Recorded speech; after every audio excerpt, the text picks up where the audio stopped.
We have started a game of Age of Wonders, having built the world again. Basically, this time we're playing as the nomadic desert dwarves, using the new nomad system, which is quite nice because our starting location was probably the worst starting location I think I've ever seen. We were here.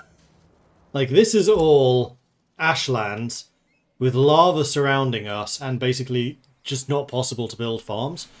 It's already turned 13. I think we're a bit behind where we want to be, but we are trying to do some things. The other thing, excuse me, is of course the world building aspect. And I kind of feel like I actually want to start with a bit of the world building things. Now normally I spend a good 2 hours trying to build out the different races to then use in Age of Wonders, while also building out the details like the capital city, their general ideas and their leader and that type of thing, and then putting that into World Anvil rather. But there is something I've been wanting to do for a while, which is reduce the scope of the map, and I think I need to do that now. I've been putting that off for way too long. So in the background I'm just loading up the map, which is a large file, so it does take a while. But there it is. Okay, so what is going to be the best way of doing this? I think I literally need to just cut a chunk of this off. So first thing I'm going to do is save as. We're going to do that, and then we're going to do underscore small. And let's also put this onto the right hand side so you can actually see what I'm doing. So just creating a new version of this file. And YouTube is up, so just let me sort out YouTube so I can get your chat. Let's not show all of that. Because there's some logins and things.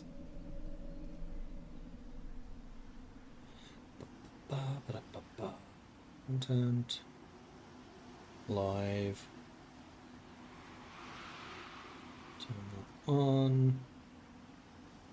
Go to that. Open this link. Try to mute self. Yeah, I did it successfully that time.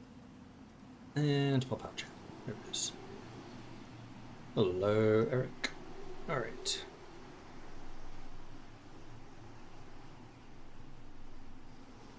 Surprise worlds building. So yeah, if you were not watching on Discord, I had promised to do Mount Blade today, and I very much do want to do Mountain Blade, but while trying to check that all of the mods were still compatible, I noticed that most of them haven't been updated, and there's a pretty good reason for that.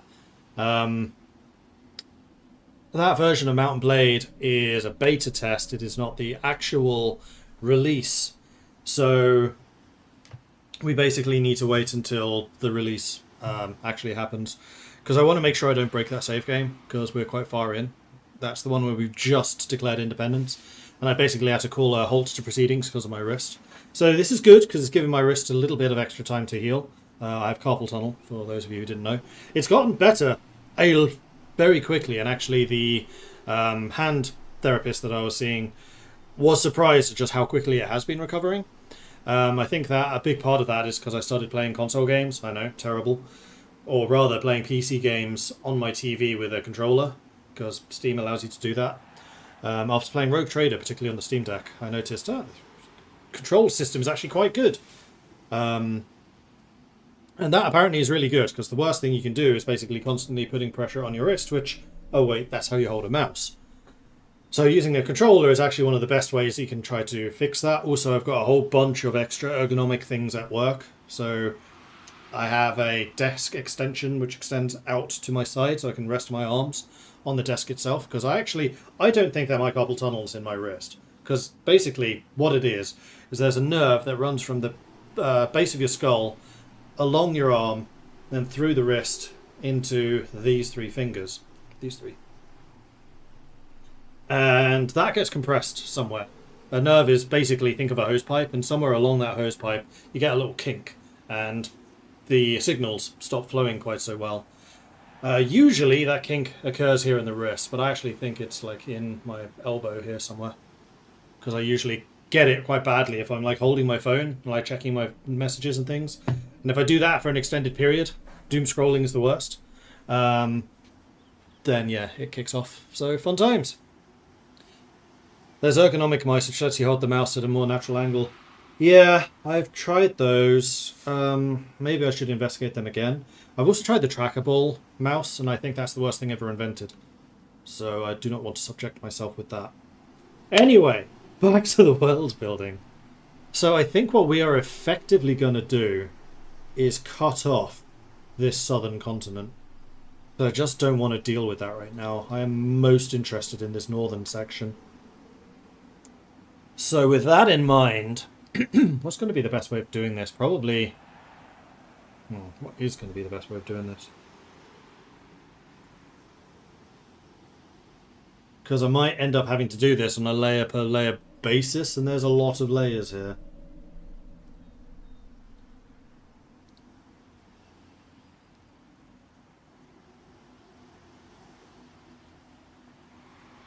Although I have actually been separating northern and southern continents, that's good. Well, the first thing we're going to do is cut off the map. And I think I am literally... So I think I was going to cut it off at this border. So basically use this mountain range as the border between the northern continent and the southern continent. Because there are things in this area that I do still want to have occur. Because this is going to be where the orcs and the hobgoblins eventually settle.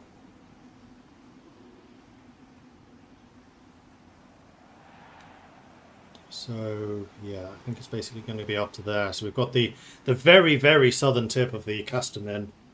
We've got the bugbears. And then that's it. We may have some UNT in the Middle Islands.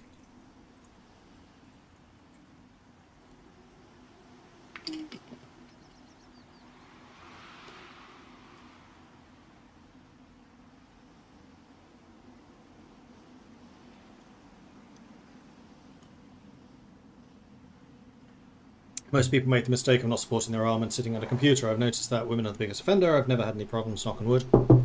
I have been playing games since 1982. This is the first time I've had issues.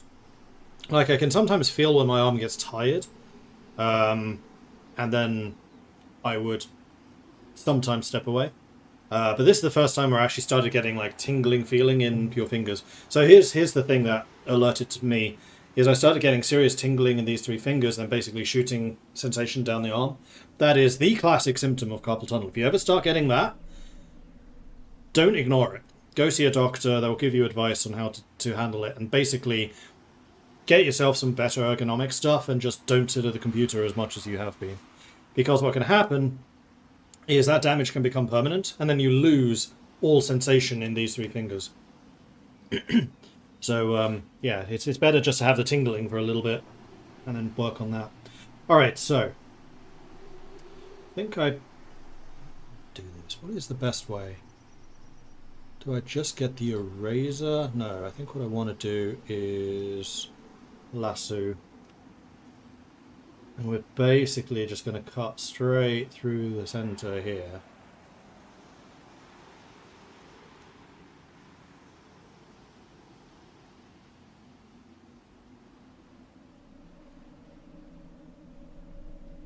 No, don't move.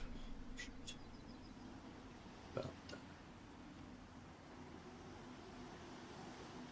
And then I think I'm going to come around here, straight through the middle of these mountains, to there. And then which of these islands do I keep, if any? Maybe go around the top of this one and keep... maybe just this island. So the turtles down here in the south, but I'm not going to worry too much about them right now. So I think we're effectively going to cut across like this.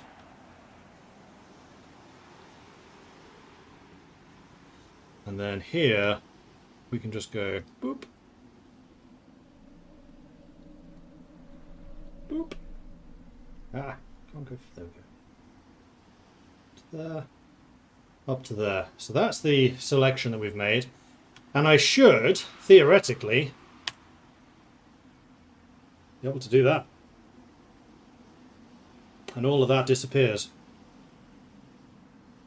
Alright, so I'm just going to go slowly up this list and just press delete at every level.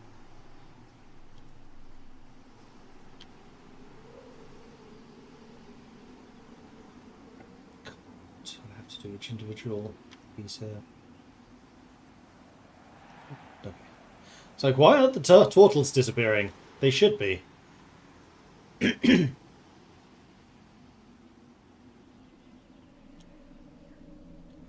This is really quite slow. This is also a big part of the reason I wanted to do this, because this file has started to move extremely slowly. So that was the Haraka, then we got the Lamia, which are these ones.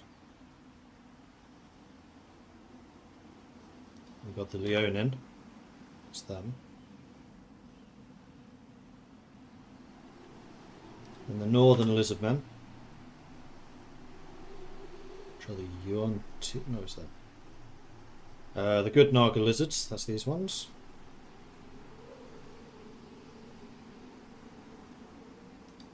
And the Castanen, which is a big chunk of their nation disappearing right there. The Bugbears are losing half of their power. And the Coalinth, they're losing most of it. And then the Yuan-Ti, losing most of them. 3 green. This was a race I really wanted to explore a bit more. I think they're going to be a really interesting one to do in the future, but that is not right now. Lost Goblins. Great Wall, which is here between the 3 green and the Gnolls. Then the arrows showing where the Gnolls are going.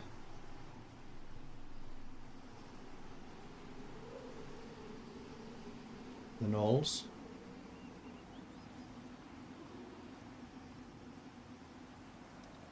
Infernals.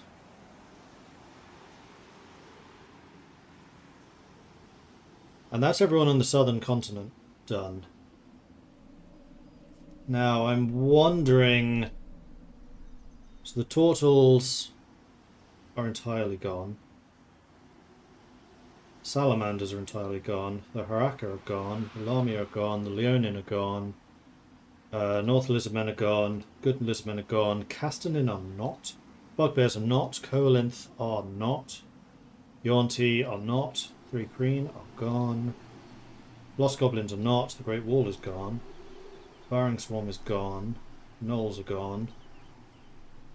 And the Infernals are gone.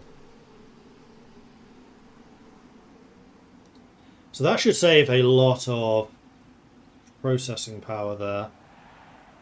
Then Northern Continent, there should not be any of the Northerners on that bit. I was actually quite good at keeping those separated.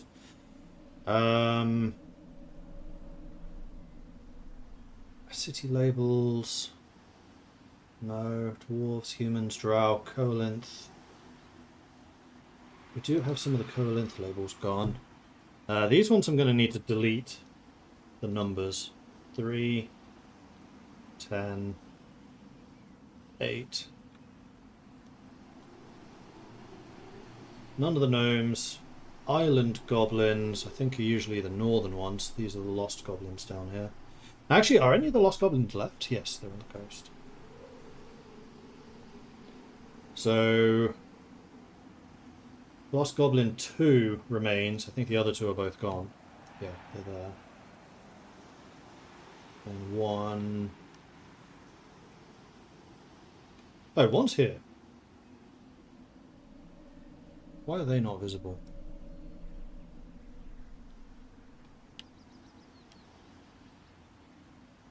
Do they have the same problem where we just can't see them?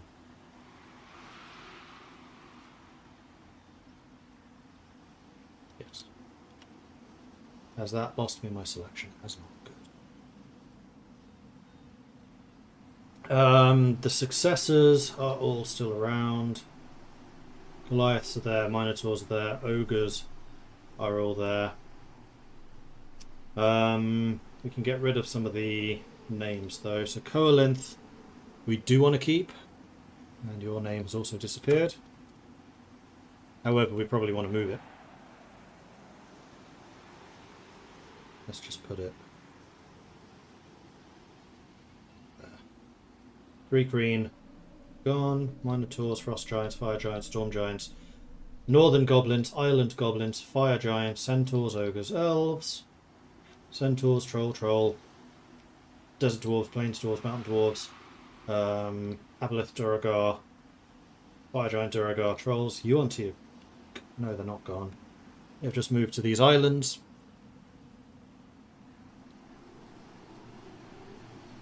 Lizardmen are gone. Naga are gone. Salamanders. Fairly sure just southern. Turtles gone. Southern humans, rock gnomes, forest gnomes, northern infernals, which are up here somewhere. There they are. What is going on with this text? I'm sure there are going to be more of them that I just don't see. Glacial Prison is up here. Southern infernals are gone. Gnolls are gone. Fire giants, boat humans, halflings, Leonin are gone. Castanin are gone. Lamia are gone. Araka are gone. Bugbears are not. I need to make sure that they move to actually be on this map. So let's just put you right there. Lost goblins are there. Drow is in the north. Location stuff, that's totally fine. Arcane migrations. Do need to get rid of some of you.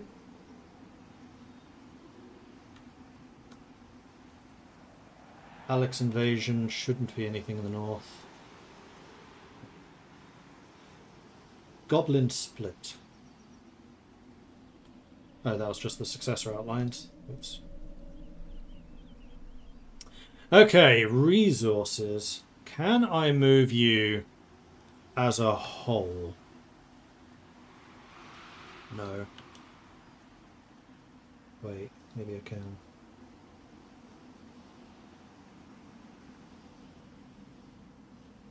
So I'd like to put you in here.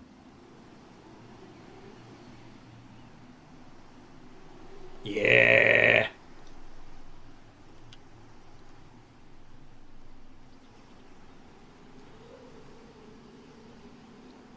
So we'll put them there. And then turn these off. And then resources. Is a bit of a problem. How do I deal with this? Let's come back to the resources because I want to delete everything except for these, and I'm fairly sure that they are built. No, that's the legend. Oh, thank you, past Mordred.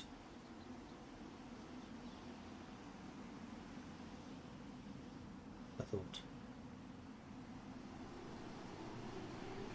Maybe not. World Wound, Storm Coast.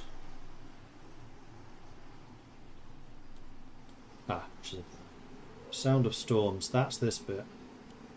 And why are you not appearing?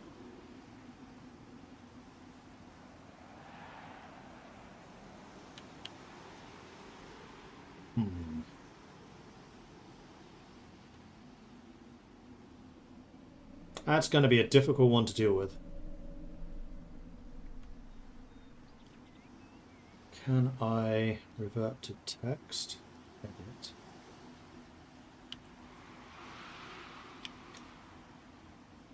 Alright, and then you were rotated. Except I don't want to have such a deep rotation this time around. Rotate.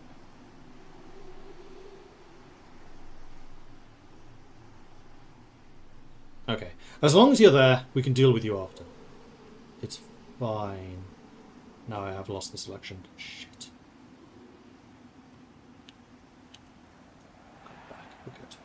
Plains Dwarves, Plains Dwarves, Plains Dwarves. Why are you not in the Plains Dwarf markers? We'll fix that later. Let's just put you there for now.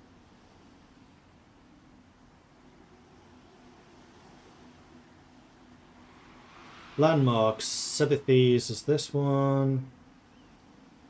Populations. Don't think there's going to be anything population-wise down here. There are, however, going to be borders. Ruined kingdoms. Oh, these are the dead ones.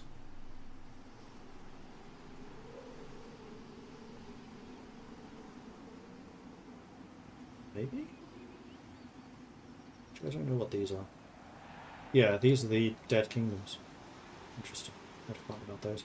Borders. I did notice that there's a couple of those down here. Off they go. Fire giants are in the north. Stone giants. Elves. These are just names. Okay, so the last thing remaining are the resources.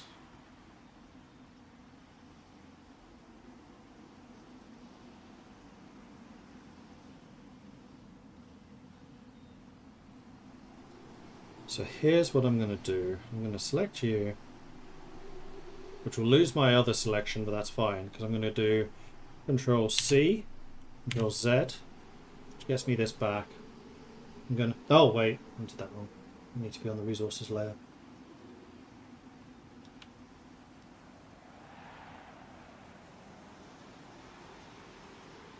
Just to double check. Yes. So we're going to go C, Z, brings this back. We're then going to delete all the resources. And then I'm going to go... Oh, Philogos is down there. What's that? Nox?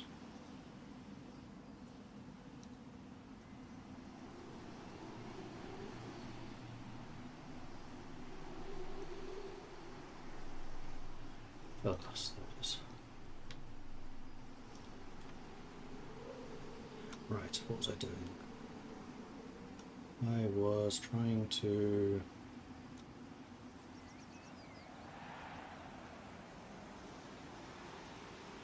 Did that.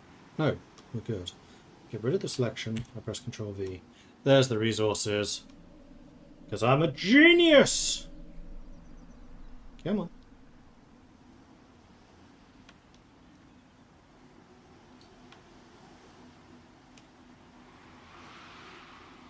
Ha-ha! Genius, like I was saying. And there we are. Though I should name this selection. Which one is it? What selection is this? It's not EC2, I know that.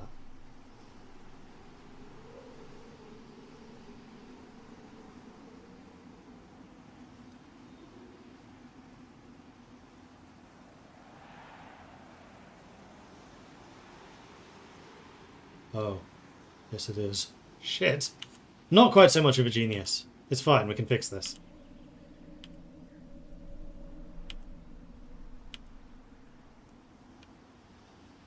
EC2 is still there. We get rid of those. Oops. Then we go, new layer. We're going to call this one resource legend blobs.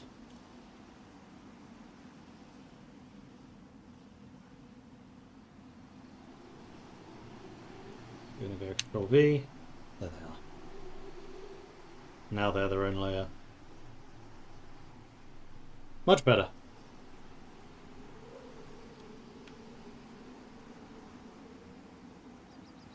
And there should now not be anything in this southern section.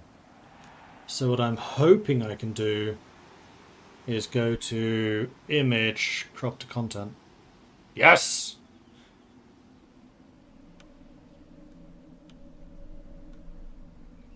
And then I think what I'm going to do is I'm going to add another layer. This is going to be blue background.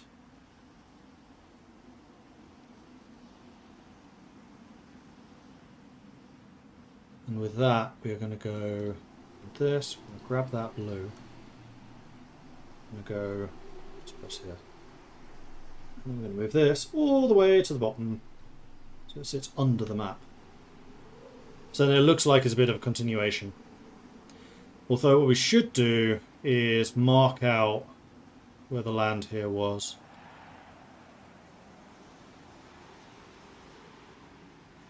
Is there a good way of doing that?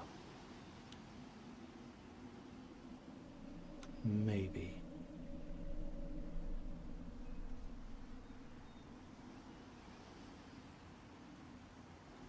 Fill in the cut area with grey for unknown. Yeah, that's probably a better idea.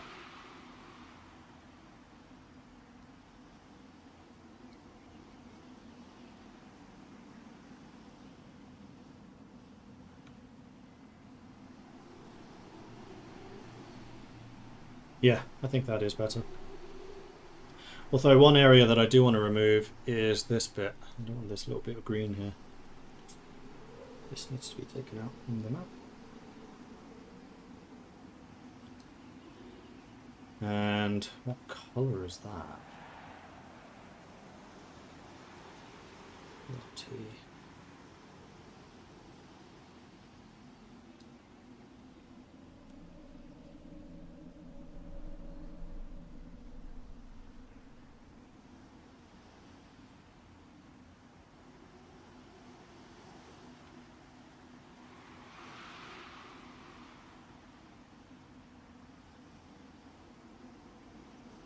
Good. Okay, so now we have this much more workable space. Throwing a save there.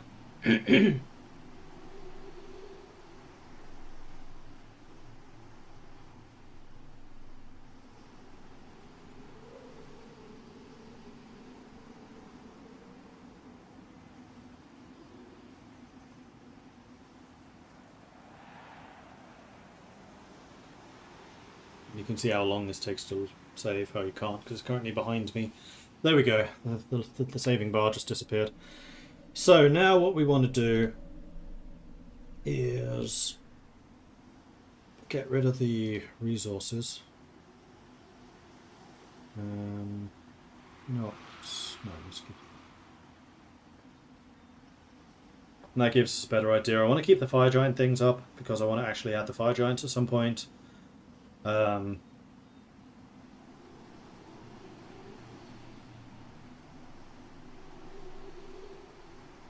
We need to do the civil war between the dwarves, the magocracy versus the mountain, plains and desert dwarves.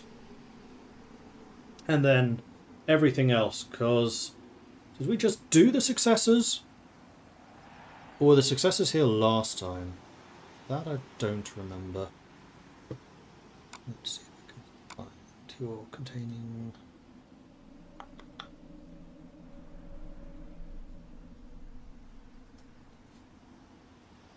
older.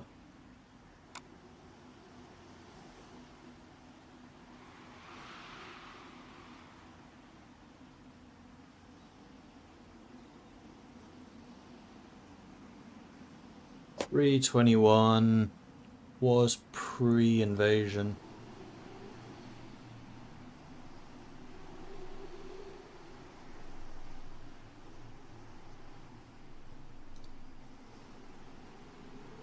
Wow, the map changed a lot in a short time, just to show you what I'm looking at the moment. So this is the map as it is now. And 321 was the previous one, where all of those empires still existed.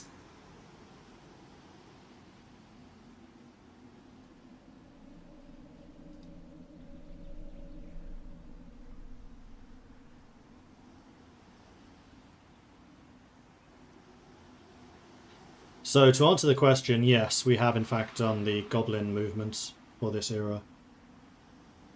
Did we do the Southern Humans? We added some detail, but that's it. And then the other thing I have totally forgotten to do is we need to make a small version PNG, which is a heck of a lot more maneuverable.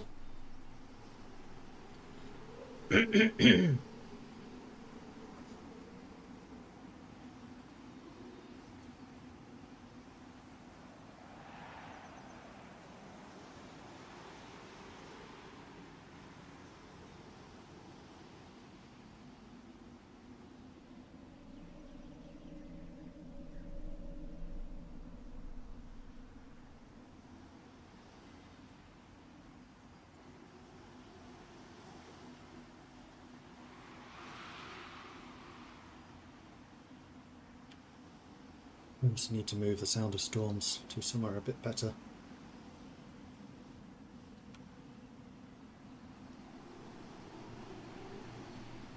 Which honestly is right there.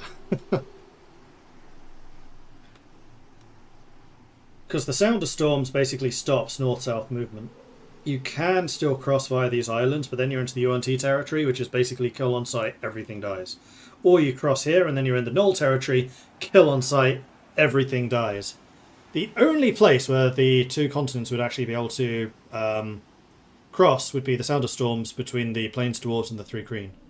And eventually those two will become fantastic trading partners once the Dwarves get over the fact that insects are scary but not evil. But until what are they called, lightning rods are invented, you can't do it. And this is based on a real area. There's the bay in Venezuela.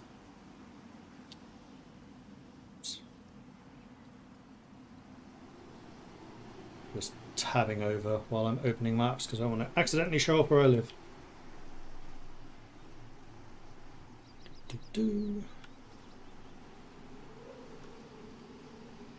Big old bay in Venezuela. As soon as I find Venezuela, there it is.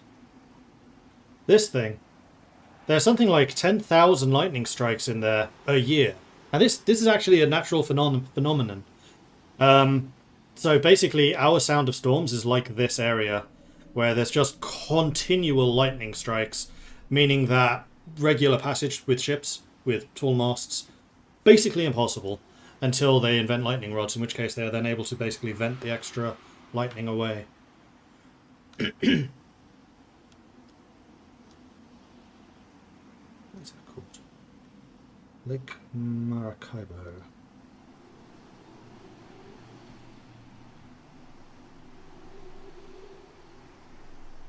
Catatumbo lightning phenomenon ritual reserves.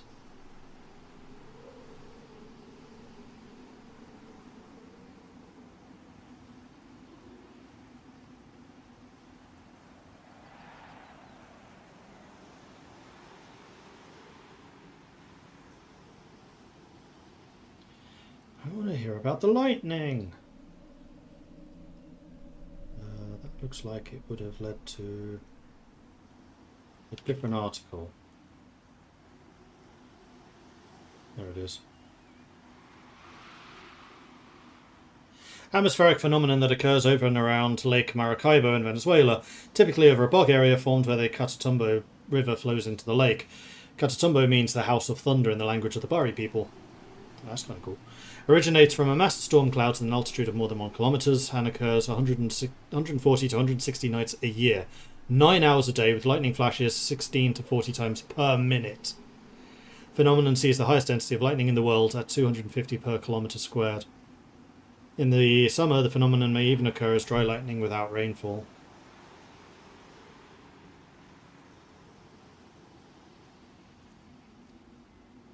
Phenomenon is characterized by almost continuous lightning, mostly within the cloud. Lightning produces a great quantity of ozone, though whether or not this contributes to the ozone sphere is a topic of disagreement, given the instability of the storms. It's kind of cool. Would the invention of lightning rods be scientific or magical? Scientific. We actually have the character who did it. It's one of the Plains Dwarves, I think. Where were the characters? I really need to organise this better.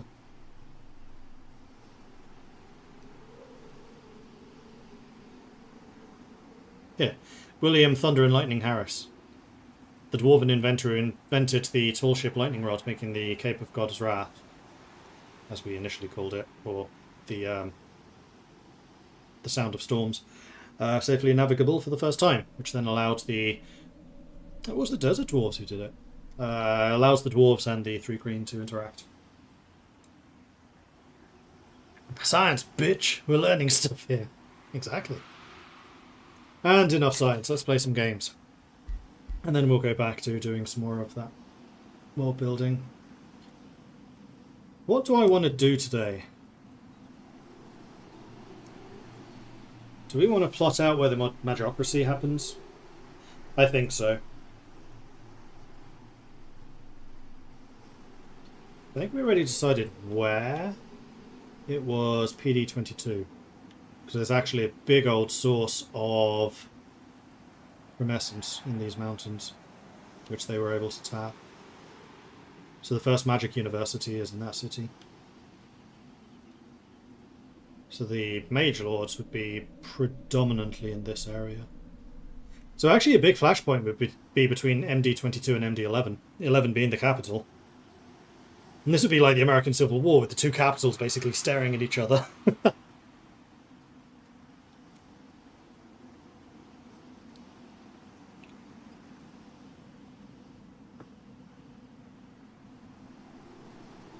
Alright, so I think, as I usually do, I ended this at the end of the turn, so you can go ahead and press that.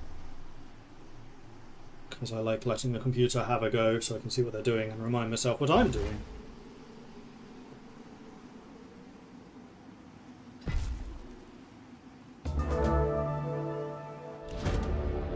Power made flesh. Have you ever tasted? Hunter Spider Matriarch, my queen, your hero Kazir Voltham asks casually. You wonder where this is going. It is said to be quite sweet and full of invigorating power, Kazir feigns nonchalance, but you detect the quivering in his voice. He wets his lips. Your raised eyebrow is all the encouragement your hero requires. Legend of this realm says the flesh of the Hunter Spider Matriarch grows strength and wisdom to its consumer. Sure. Of course, it's back over there.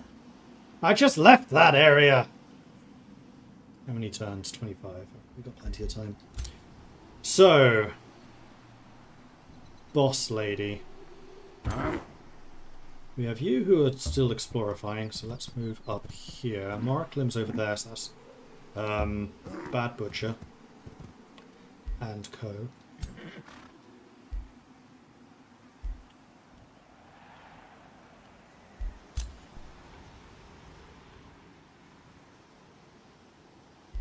Right, and we're right next to this dragon's lair, which is actually freaking terrifying, because they are quite strong. And if we did go for you, that's a 400 strength. We're currently 550. So we could try for that now. Right, there wasn't even an underground access to this region. It was so bad. I would also kind of like to clear out some of these, because I think they're good for us.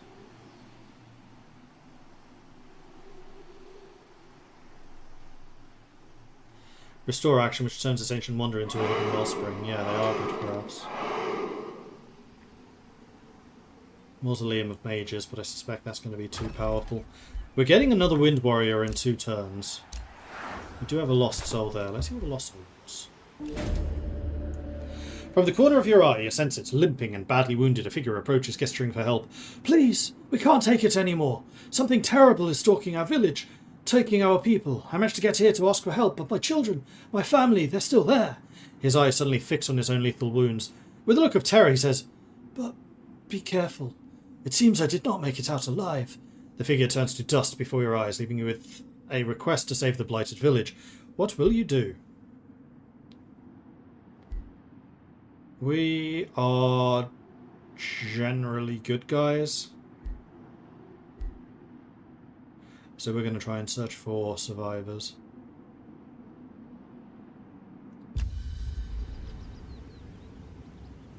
Of course you're right next to the dragon lair. Of course you are. You also have a strength of 655, which is well beyond what I can manage right now. You have 20 turns to get to that. How strong are these? 300 to 270. That's more manageable, so I think we're going to head north and just deal with them. Likewise, the Brigand camp. Yeah, that seems more reasonable.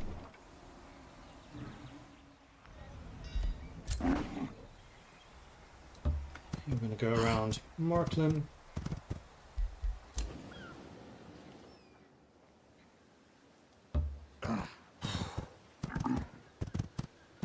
Another potential good settlement space over here. Wayfinder enchantment.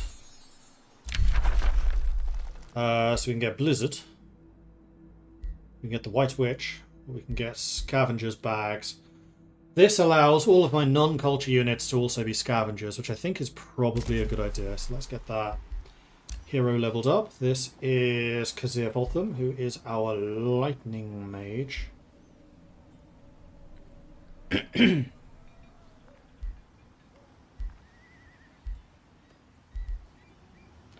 So I think we're going to get Discipline of Storms, which gives you the lesser evocation of storms,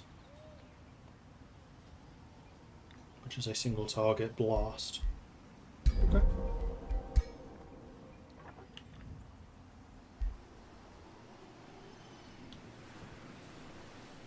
Can have one more city. You can't found cities.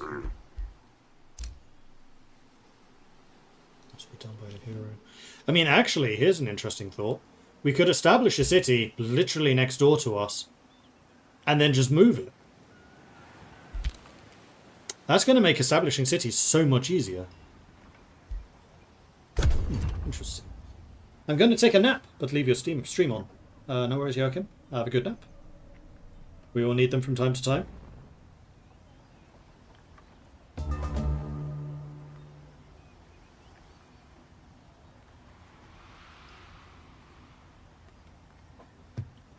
Alright, let's have you continuing northwards. Oh, he's going to steal my kills. Seems like a good move. Did not give me much information.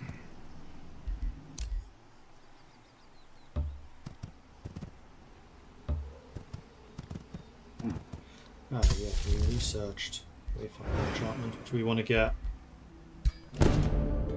Cataclysm strikes. Oh no, we caused it. With a tumultuous realm spanning wave, a cataclysm has occurred. Land turned barren in its wake, and spellcasting becomes unreliable. As the dust of this occurrence settles, the devouring energies converge in specific places. Lands that existed long before the fracturing. To the nomadic tribes of the desert dwarves to the desert and dwarves region, they are forbidden territory, perilous places full of secrets best left undiscovered. Each fable tells of an artifact of immense power and arrogance, and legend claiming that whoever unites these three will be able to heal the world or rule it.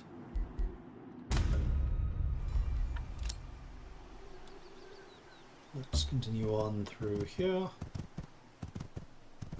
Yeah, this is a really good space, actually.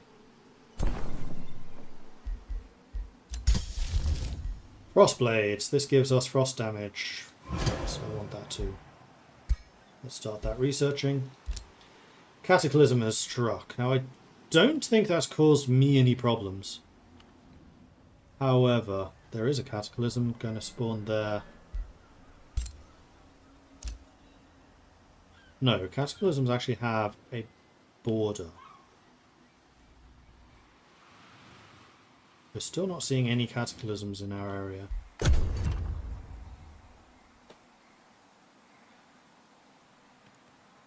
I'm sorry, everyone, but there are no hot single cataclysms in our area. You did not fight them. Yeah. Well, if you're not gonna. Oh,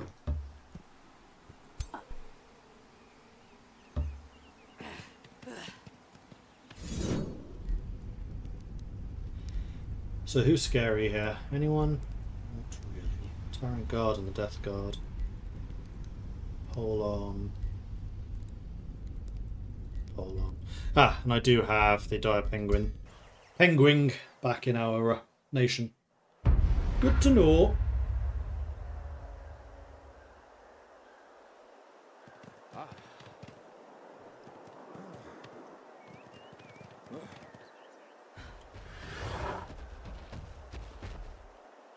Right.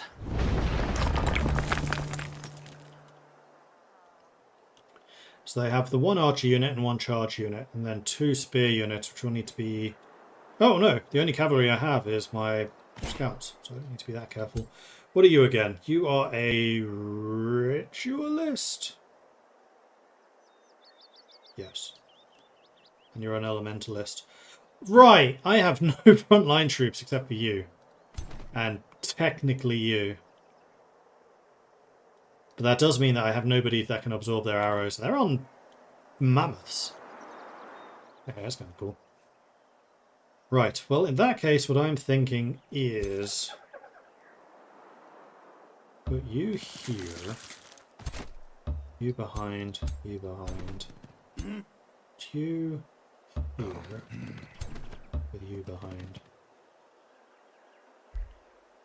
And you, we're going to see if I can get them to split up. Go there.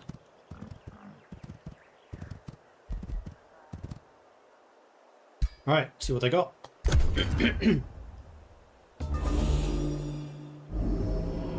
Kind of hoping the mammoths go after my archers, they did. They still got 3 shots. Well, they've really split up. Okay. Well, that works for me. And so I started blasting.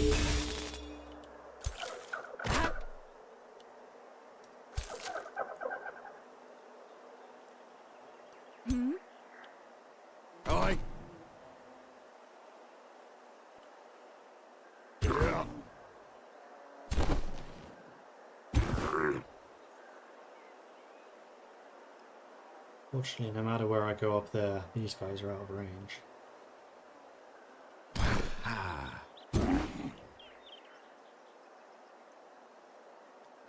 You've done your job. You've split them up. You can actually get over there.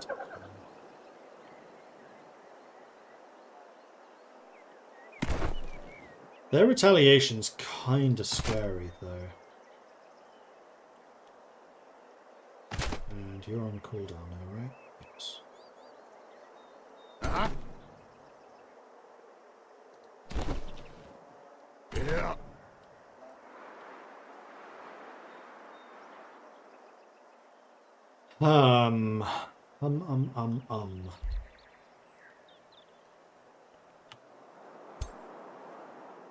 Because wherever you move, you're going to be in range to shoot stuff. Especially there.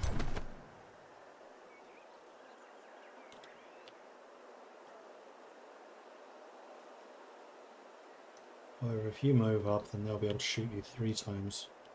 Rather than just 2.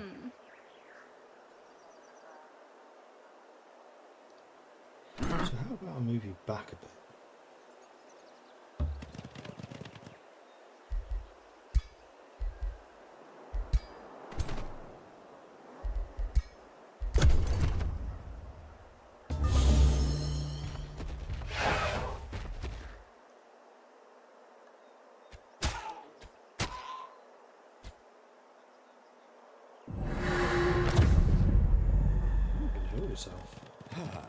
Though that does consume your entire turn.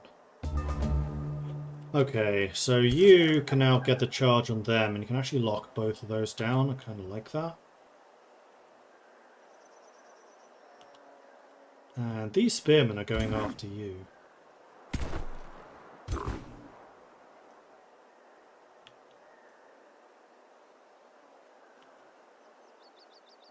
That is not a dead end.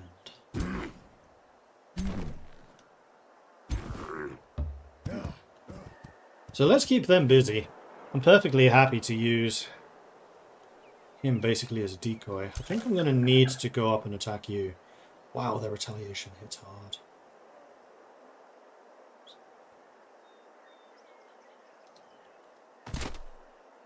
However, I can actually do a ton of damage to them thanks to your decisive command ability.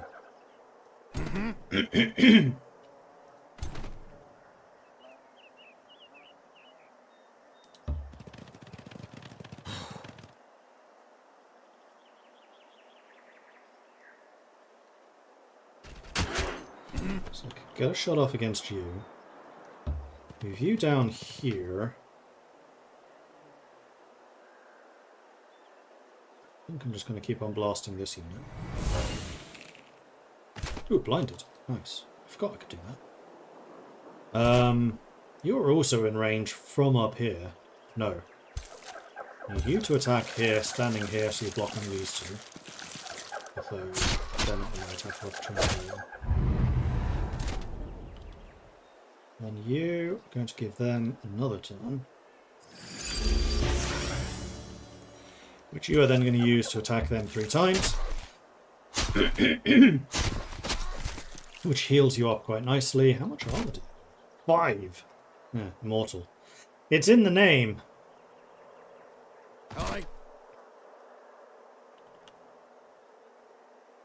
You move up 1 step, you can shoot them twice.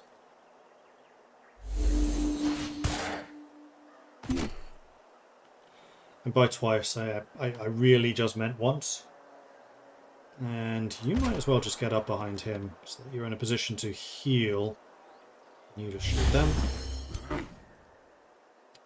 You stay where you are, and that is everyone moved.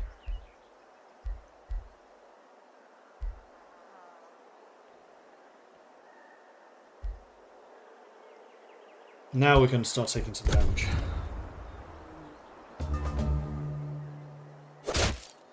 You only get the 1 hit. And no charge buff.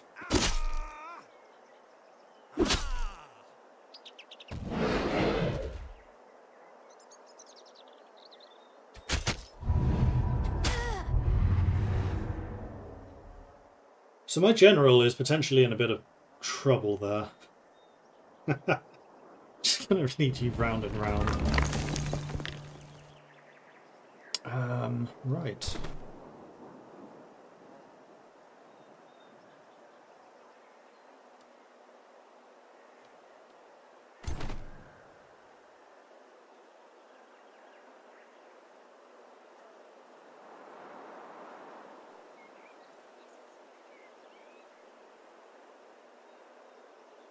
And this is just a straight heal, which will move you away, which actually is kind of useful. Let's move you first. I think I am going to just use you in a melee roll because you do more damage.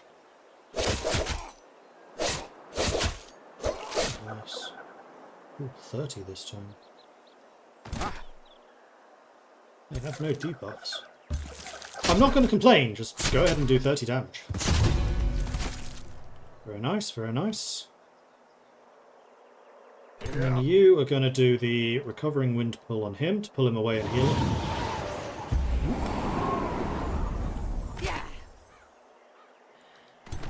And then you can...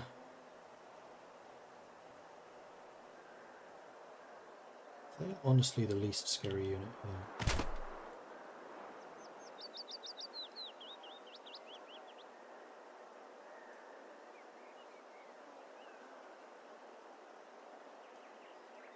These are the most scary. Good. We'll just reduce their combat strength quite significantly. So I can still heal someone if I need to. You're going to be able to move past. You're going to be able to target him. So how about I move here?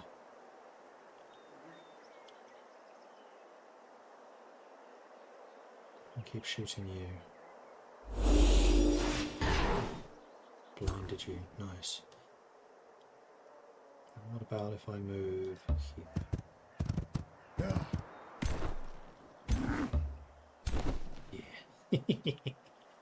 You can't catch me. No, no, no, no, no, no.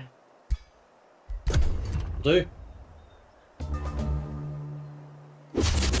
This is going to hurt because that's a flank.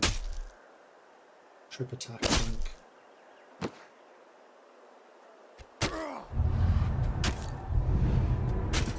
Okay, that is actually good for me. Do a little bit of damage and heal yourself 10, but that's okay.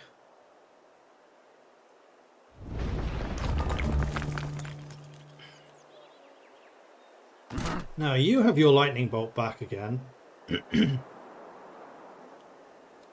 which can hit anything in this area for actually quite a dramatic amount of damage, but I think I want to try to do a chunk of hurt on you.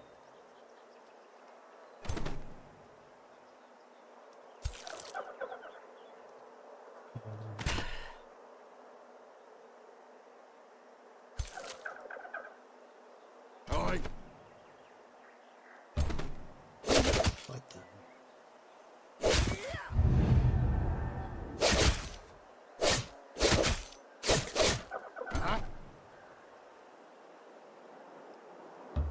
to here.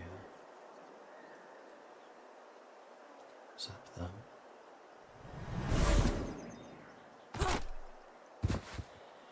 I was honestly hoping that we would have done a lot more damage. That is a ranged heal. We can kill you, and I think that's good. Good use of your abilities. You can kill them. Does mean you're going to get flanked again by these guys. But you're fairly tough, so I'm not too concerned about that. And then...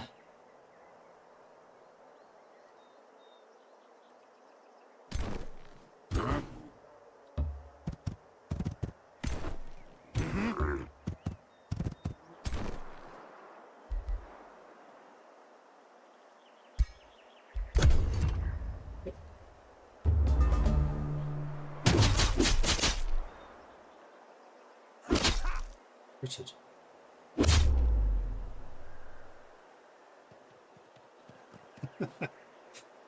Okay, good.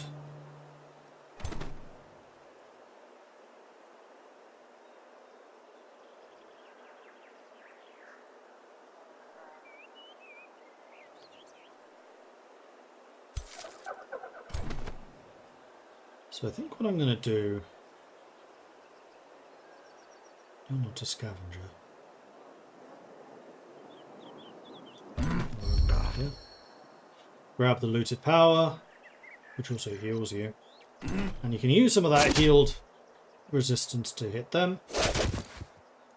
Because it basically give you a bit of a buffer, and then you can use your ability to just hit them, which also heals you.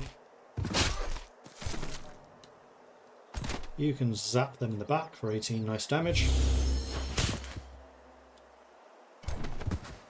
And then I think we basically just keep on blasting.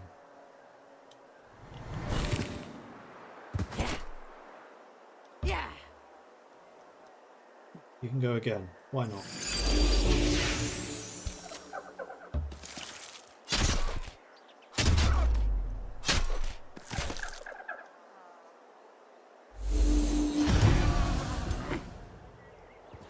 Okay, and now it's just them left, so we're just going to run as far as we can and let these guys have a moment to set themselves up for some fun times. You're going to have 2 more loots though. Those skirmishes are going to be quite strong.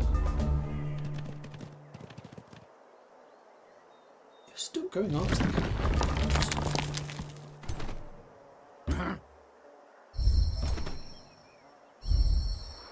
Okay, so you've now got 3 looted power, which means you're doing an extra 60% damage.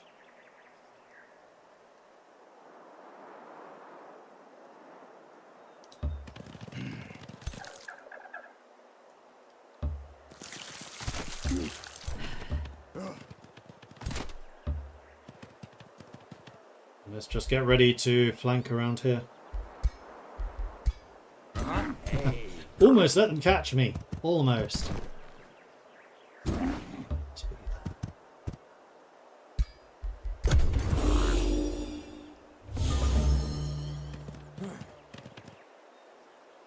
Oh, you went that way instead.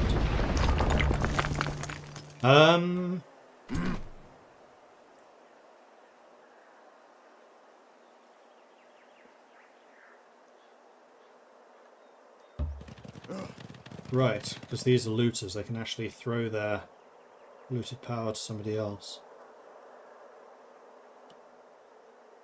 That's fine, we're just going to shoot you for 21. Grazed? You can come up and finally start shooting these guys, because you're now protected by them in front of you.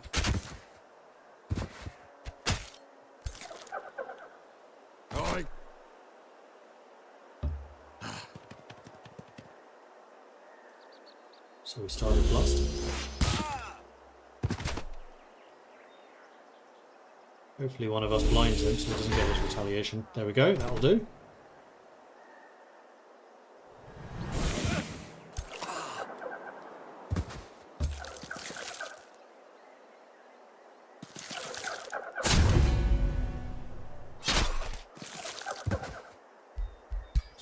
That'll do.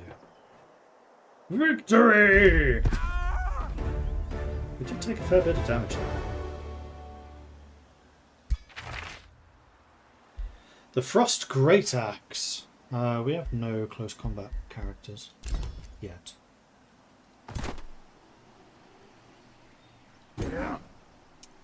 You could initiate the attack on them. 270. I think they are actually weaker than the other one, although we need to be very careful with their charging capabilities, especially because we have no frontliners.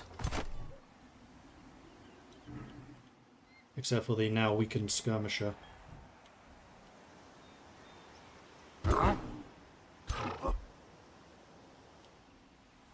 Yeah, with their charge capabilities, they could actually probably one-shot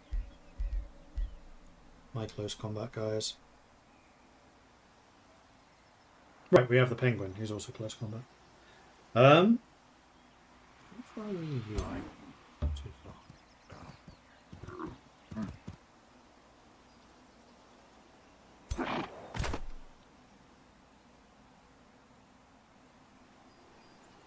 I mean, if I'm able to get close enough to get that attack in,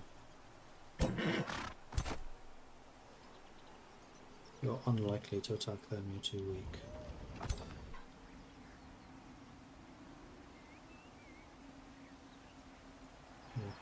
You're just too far to get here for next turn. It will take you an extra turn after that.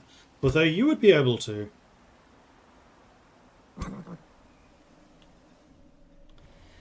Is this worth the risk? You're not building anything. You're waiting for quarries. You're waiting for a farm. Next turn we expand again. Currently have 2 lumber mills.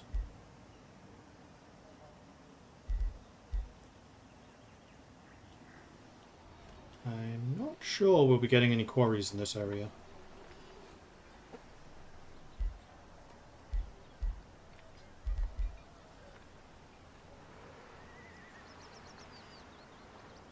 The Arcane Institute.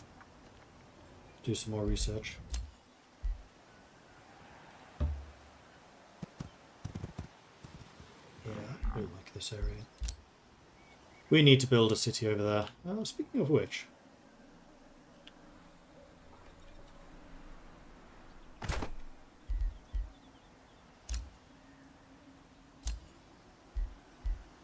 If I build an outpost here, it's going to piss him the hell off.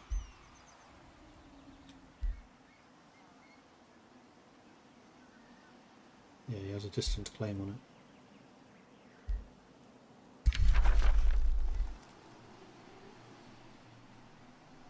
He already hates us, though.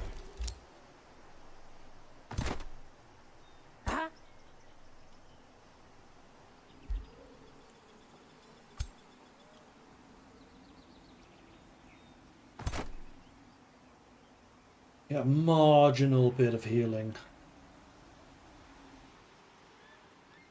Oh, it's annoying you're 2 turns away.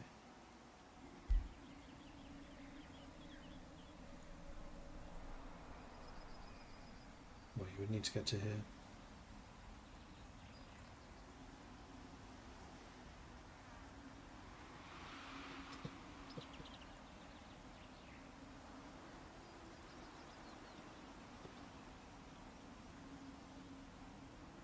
Also, didn't you level up? You did. Well, one of the things I would very much like to have is extra regen. I've come to very much appreciate how nice that is to have. I'm not going to rush into this fight. I think I'm going to be kind of okay, just chilling. Which does give you a moment. Let's move up to here, and you can always turn around and come back next turn.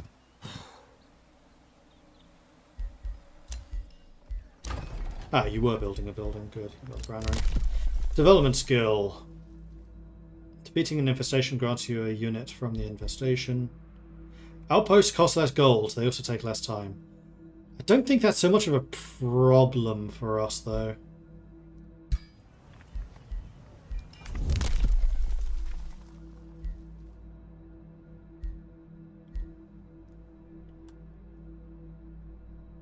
We're gonna want this one. That's still a ways away. Onwards!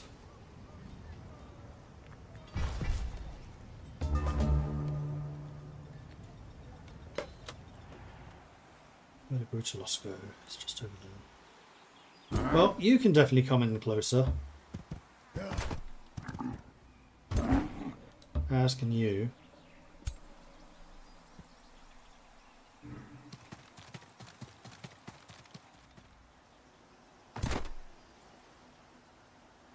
$494 against 270. I think we'll go for it.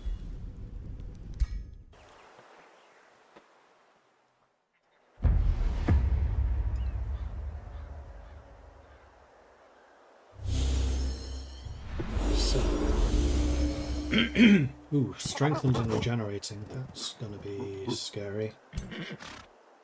How far can you move? The answer to that question is yes.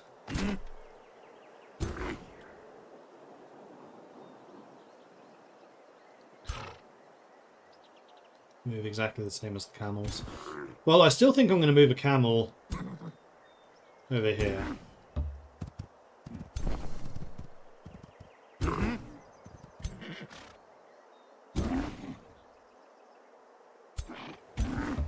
You behind the poison.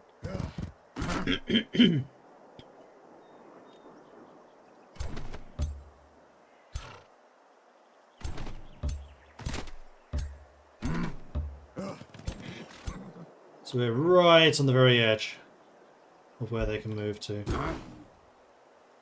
Now they may have the ability to teleport, which would be an unforeseen trick.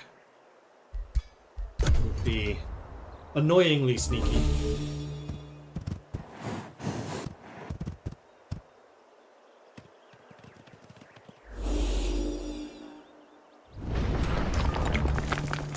You can actually get up to him.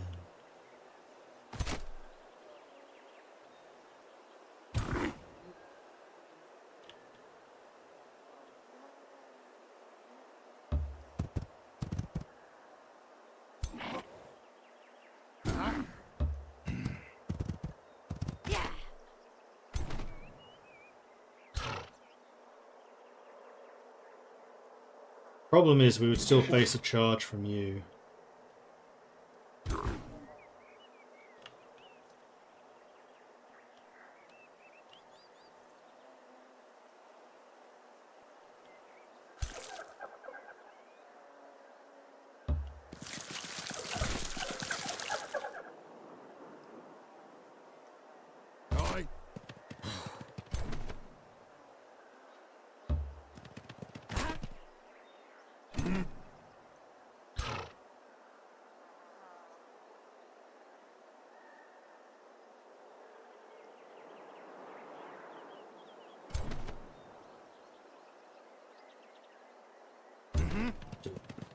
Yeah.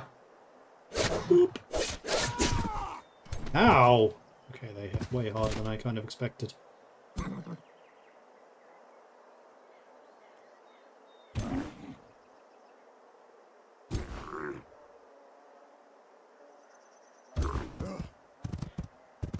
So I think I'm going to put you purposefully in danger to hopefully draw their attack.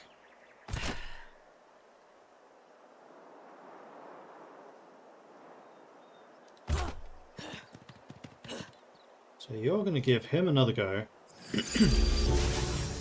which you are then going to use to keep swinging.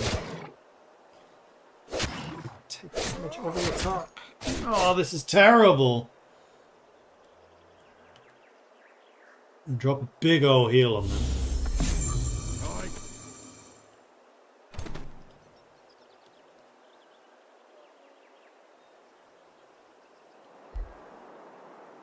See if I can freeze them. 66% chance of success with 20% backfire. Volcanic eruptions become active until the end of the battle. We did freeze them though. Every 2 turns a marker is placed, and after 1 turn the ground will erupt and units within 1 thingy of the marker will suffer damage, fire damage. At least the spell still goes off. We can move. No! Yes! They fell for it!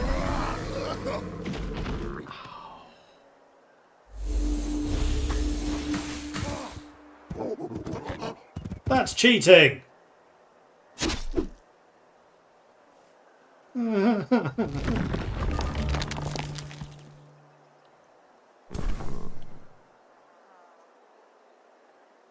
those are all on cooldown now. Big time cooldown.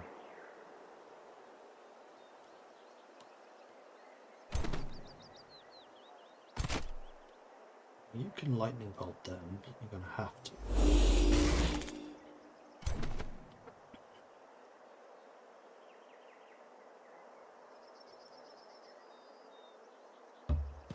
Move you to here, and recovering wind pull them away from you. Which frees up you to get in and hit them in the back.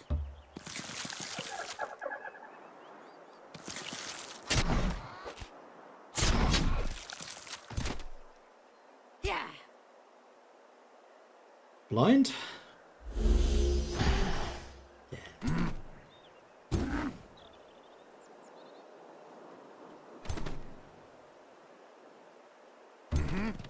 You're just going to have to go toe to toe with those guys. Oh, right. Loot.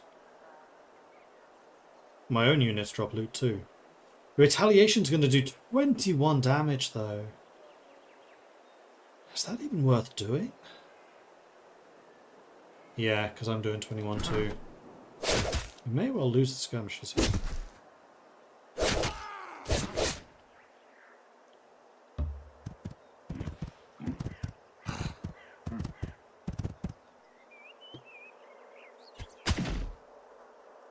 Okay, so we killed one of the horsemen.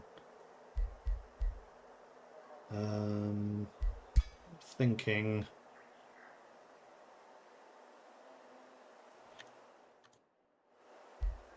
Do these have slippery?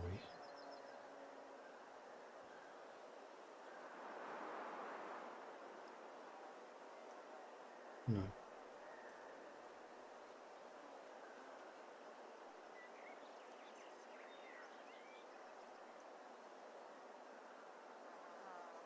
This unit deals less damage if another unit is adjacent. Oh, they are slippery. Ah! Means I can't pin them. So they're going to be doing that huge attack every time. So I think my ruler here is basically just dead.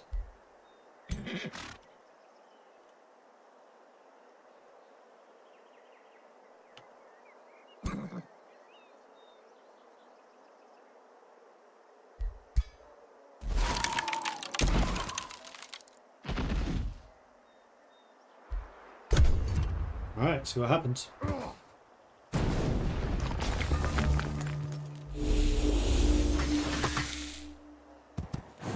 Just killing all my scouts. Didn't kill him. Interesting. Okay, so you are eminently killable. You have to attack them to get the retaliation that he can escape. I've already lost one scout. I don't want to lose another one. You're just going to run as far as you can to get out of here. That is about to erupt.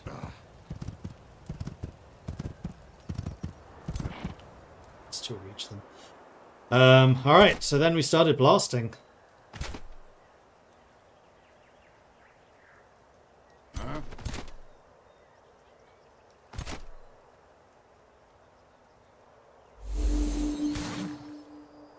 Graze.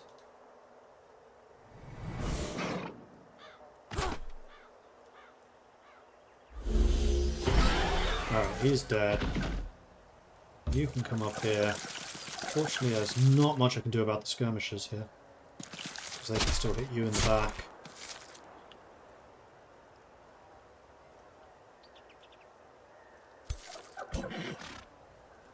But thankfully, even if you don't have the attack of opportunity, you are still exerting a zone of control, which means it's harder for him to get around me, so he's now safe. If you could have gotten on there, that would have been helpful.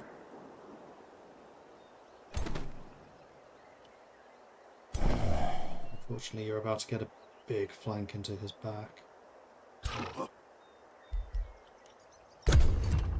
I don't think the skirmishers survived this.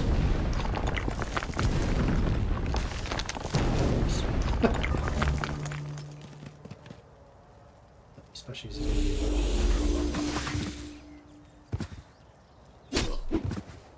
They survived this.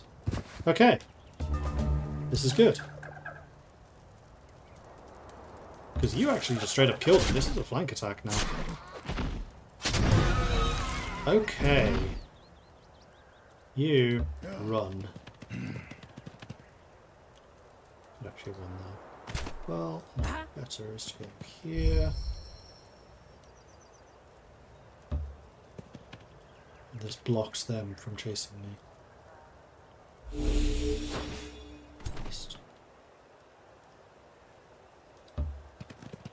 They're actually kind of hard to hit. That's better. I'm very blind too. Womp womp. My actual DPS. Nice.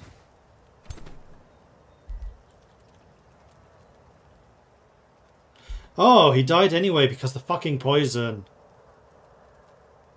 Just as you are. Which is annoying because I could... No, that's on cooldown. Unfortunately, this one does remove all negative status effects. So yeah, I lost both of my scouts and also a skirmisher. This battle was not worth it.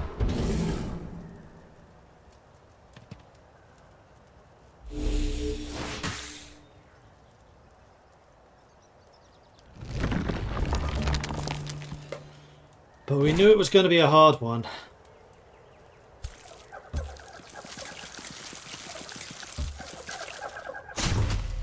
So you're facing that way, which means all of these attacks are flanking.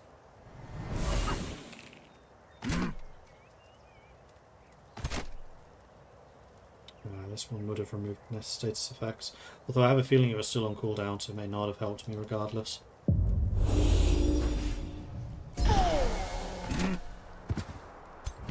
That sucked. He had just hit elite as well. He was my highest level unit. At least the ruler didn't die. That would have been even worse.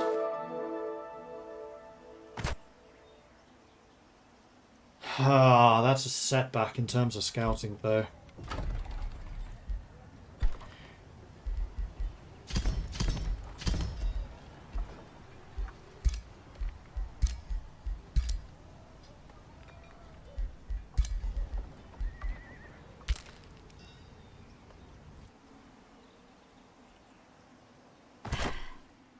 You have to head back to town and rest. Ah, at least you've got your Sandwalker now. Crossbow blades already, that would have been nice to have. No backfire. So you're still explorifying.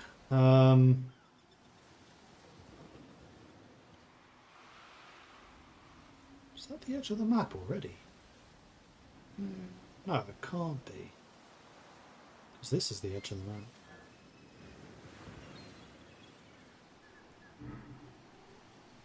It's not. There's another nation over there. Scavenger bags. So, new tome time. So this is the second tier 1. These are the desert dwarves. So, Tome of Warding. Evocation. The Horde. Bloodrite. Pyromancy. Warband. Rock. Discipline. Enchantment. Alchemy. Evolution. Roots. Beasts. Zeal. Faith. Tentacle. Necromancy. And then back to warding. None of these really stand out as a must-have for the Desert Dwarves. They're not known for their craftsmanship in the same way as the Mountain Dwarves.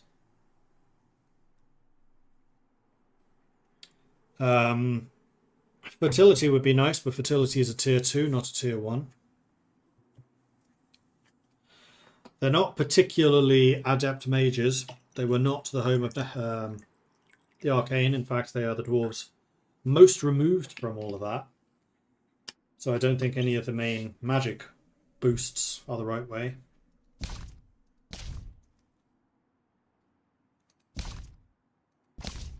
Pyromancy maybe, because desert is hot, although this is more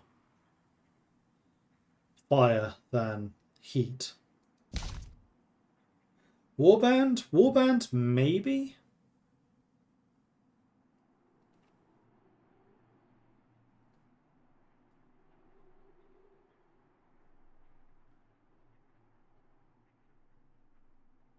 That's just a heavy hitter close combat. That's a heal. AoE. Extra draft. Transformed units become stronger and more battle hardy, gaining hit points and morale. I don't think they're particularly warlike though. Rock. They're not mountain dwarves. Discipline. Discipline maybe. Mantra of Purification is a single target heal and negative status effect removal. That would have been nice in that last fight. Monk. I need a monk. Devastating combo attacks can heal. Status resistance and extra healing in combat. That's quite nice, because we do have quite a lot of healing abilities as nomads. Allows the unit to make an attack that cannot miss. For ranged battle mages and support.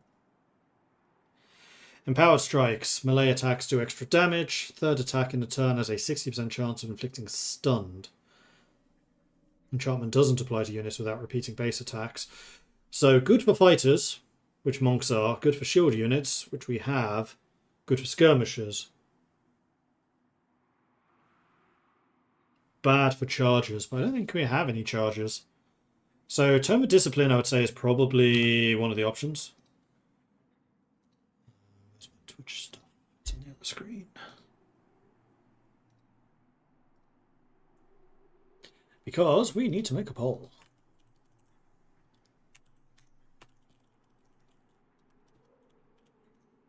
So disciplines in the list.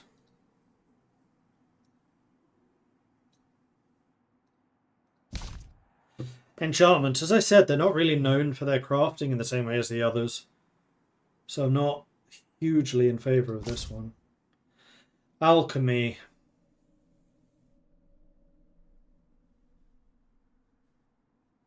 Maybe?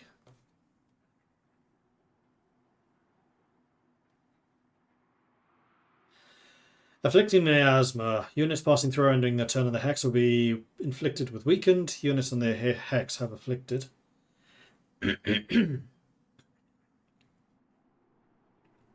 Distribute Tonic grants a positive status effect while removing a negative. For support. Afflictor. Ranged unit that can create miasmas to debilitate enemies. They have repeating crossbows and the miasma shot, so they're blight damage. Material refinery. Knowledge, gold. Knowledge and gold per magic material. Which, as nomads, I think we're actually more likely to get. Fumigation. At the start of battle, units defending the city take blight damage and are weakened. An anti-magic tincture. Dispel 2 status effects, gain 2 status protection. I think alchemy is a maybe.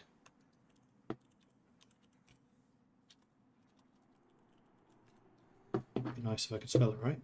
What's the alchemist lab do? Extra knowledge.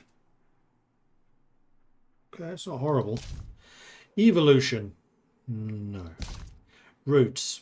No. Beasts. No. Zeal.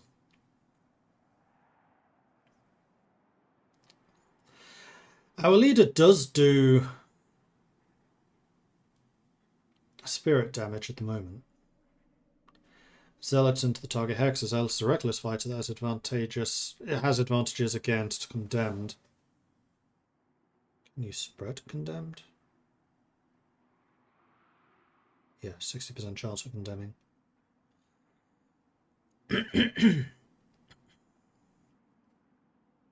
Oh, that's per hit, and this is a repeating hit thing. Okay. Production income, food income. Oh, lose food income but gain production. Legion of Zeal. Zeal makes attacks deal extra spirit damage. Basically everything. Inspiring Chant. Morale strengthened if they are Zeal. And the Circle of Zealotry is extra draft. Per positive or negative level of alignment. So not very good for being neutral. Stability per adjacent province improvement. That's quite nice. And units can deploy there. Okay, I'm going to add Zeal. It's kind of an interesting take. We'll need to think about what they're zealous about if we do take this. Faith. I mean, going out into the woods on nothing but faith. Into the woods. The opposite of the woods. Going out into the desert with nothing but faith that there is going to be something there to be found. Yeah, I would take that. I would think that's something that requires faith. Allegiance with target free cities. I can see the desert dwarves working with free cities. Lesser light spirit, which is a heal. And an attack. Wrath of the Faithful. Target enemy unit sustains spirit damage plus 5 spirit per friendly faithful unit in the battle. Staves of Mending. Makes a support unit faithful, which reduces upkeep and gives it the Mending Touch. Which is what the... Oh no, that's something else. Oh, it's a no use, always hit, 1. Cannot be used in enemy zone of control. Interesting. Army Heal. The entire army heals for 25 hit points, and then Convent. City stability above unstable. Oh, so the happier the city is, the more knowledge and mana it generates. And then there's the Abbey, which produces more knowledge. Grants status protection at the start of the next combat to all friendly units in this hex. Oh, specifically on that hex. That's not that good. Extra knowledge is nice, though. I'm going to say that Faith is one of the options. Faith probably more than Zeal. Tentacle, no. Necromancy, no. And we're back to warding. Alright, so I think it's these 4 options. Discipline, Alchemy, Zeal, and Faith. Get your votes in. Vote, vote, vote. And if you're currently watching on the Uptops and you want to participate, you're going to have to go over to Twitch, because the poll is right there.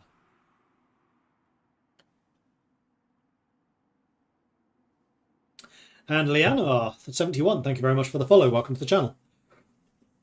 Good to have you joining us.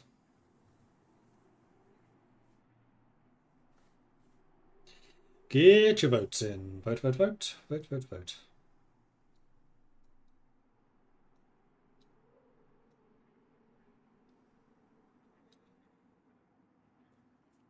And while that's going on, I think I'm going to go and grab some more tea. I'll be right back. Going to put the old kettle on. Meanwhile, vote!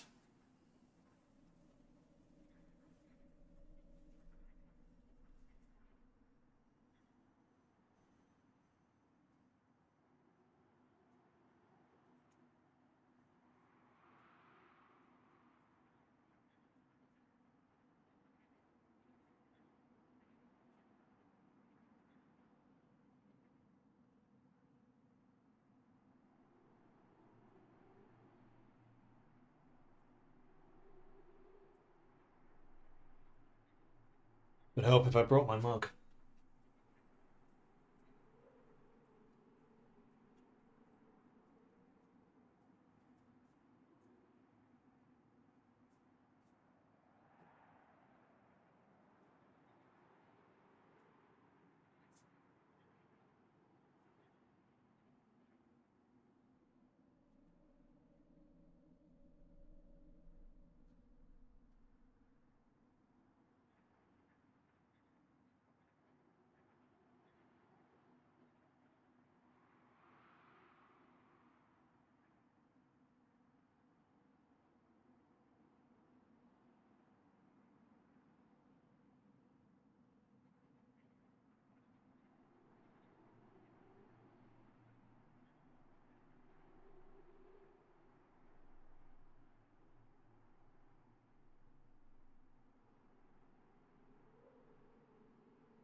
Alright, tea supply is got.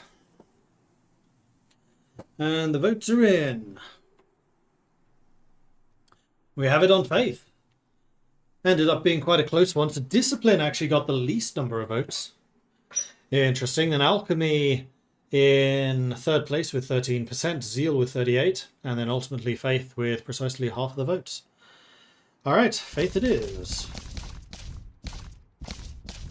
So now we need to think what it is exactly that the Desert Dwarves are faith in. Like, what is it that led Dilruba out into the desert? Except for desperation. Must have been a prophecy or a vision or something like that. But given by who?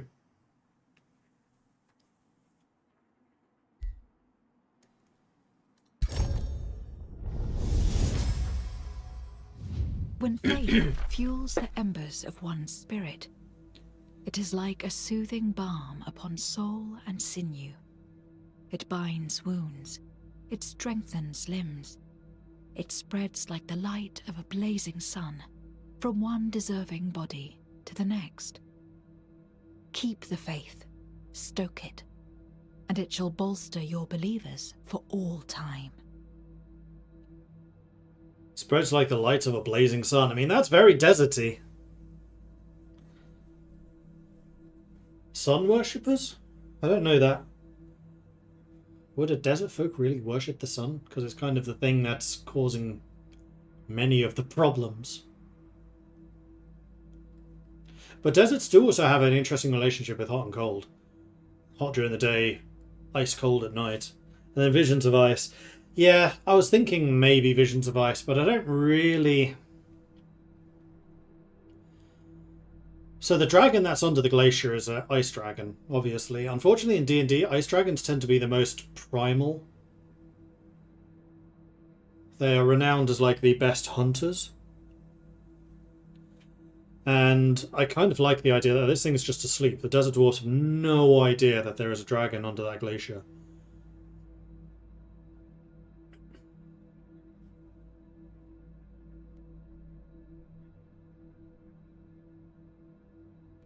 Although then again, after living there for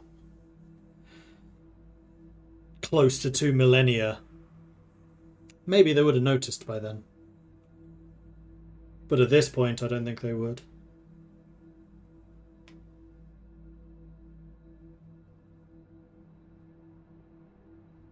But it is interesting, like, if faith had something to do with the desert dwarves.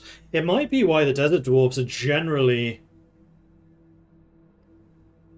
more outgoing, more hospitable. Not saying that religion makes you do those things, but having the added incentive doesn't hurt. Could have accidentally brushed up against the ice dragon's dream, mistaking it for a prophecy. Now that one I could see.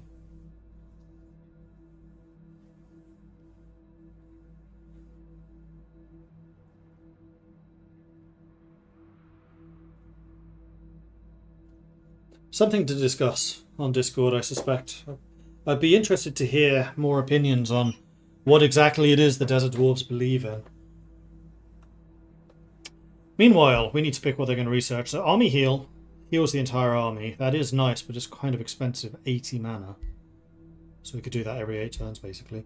Staves of Mending means that the support units, which are already quite good for the Nomads, get even better with extra heals. Or the Lesser Light Spirits, which are also a support unit, which are pure healers. I think that, honestly, the Desert Dwarves units are just better, so I think I'm going to go Staves Mending. Who are you rooting for in terms of... What do you mean who I'm playing as? We're currently playing as the Desert Dwarves. So I'm building my own setting, basically. And one of the branches of the dwarves are dwarves that cross the Great Desert beyond the mountains. And we also have all of the playable races in this game that we're playing at the moment. They're all ones I've created. So we have the settled ogres. These ogres actually pass through the desert and are settled on the other side of it. There are also the mountain dwarves, the plains dwarves, the archmages, who are dwarves who discovered magic, which is probably why the cataclysm's being fueled quite quickly at the moment. Did we do the undead dwarves? Yeah, the lich dwarves, we did them too. They're in here. And then the migratory ogres are in as well. Okay, so Jalid Wahatan has grown. We could get the gold mine here. Oh, there are quarry spaces. Not many, though. We could do a third forester, but at the moment I don't think that really gets us very much.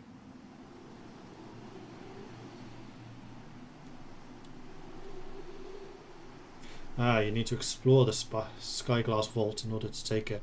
Which I don't think the town will do. So I think right now I'm going to take the money. Extra gold income is always nice. Does that unlock anything? No. That is a little unfortunate. What's the scavenging camp? Counts as a mine.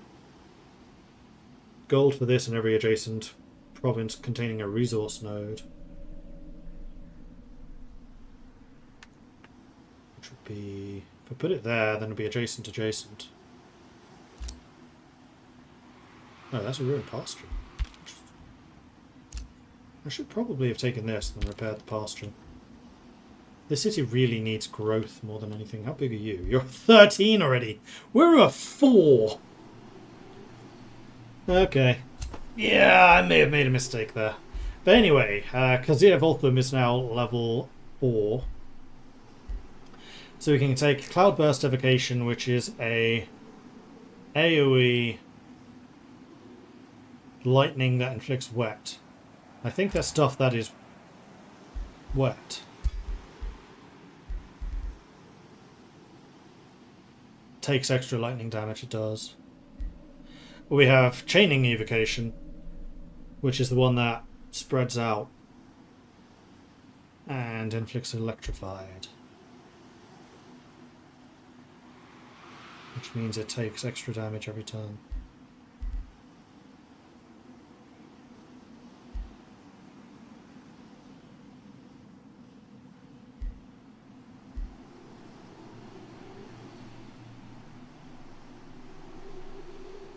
So you basically do the AoE to make them vulnerable to lightning, and then you blast them with this. It has a range of 6. Well, they both do.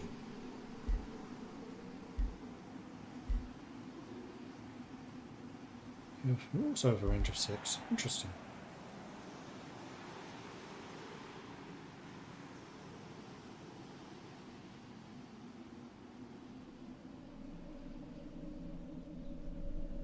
This one's nice because it has a bit of extra range.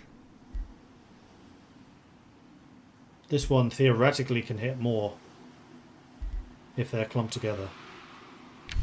Plus we have the signature skill. So Shadow is extra flanking damage. Order is resistance. Oh, for the entire army.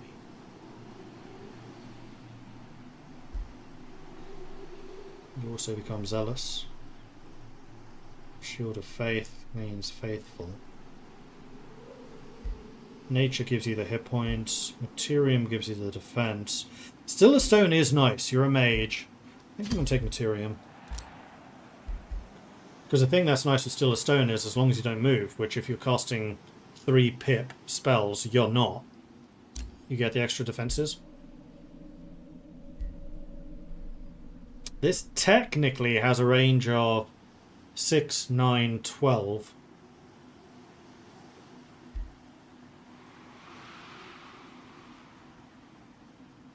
What is that noise?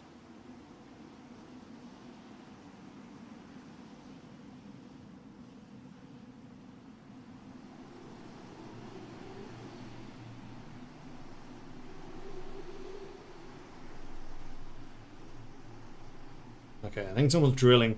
I was worried that that was my washing machine, but I can hear that zooming along in the background. So it's not that.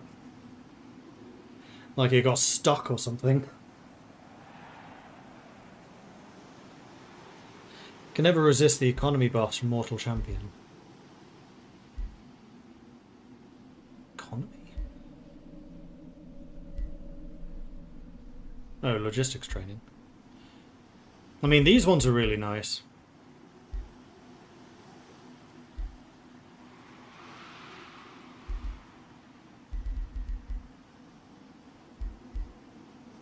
But no, I want to have the extra evocation.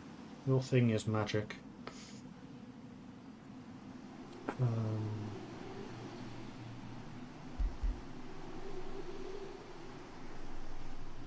Interestingly, blast is going either way.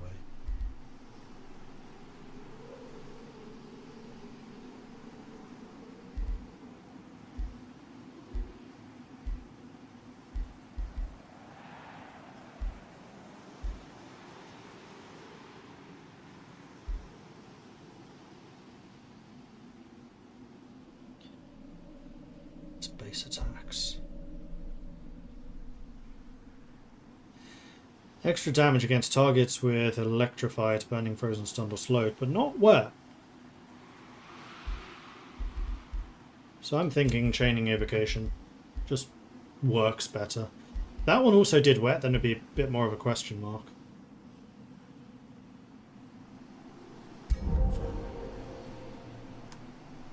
Wait, you haven't leveled up. I do.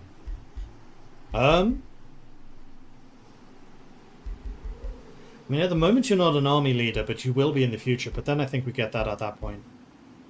Attack and debuff abilities gain 90% in chance of inflicting sundered resistance for 3 times.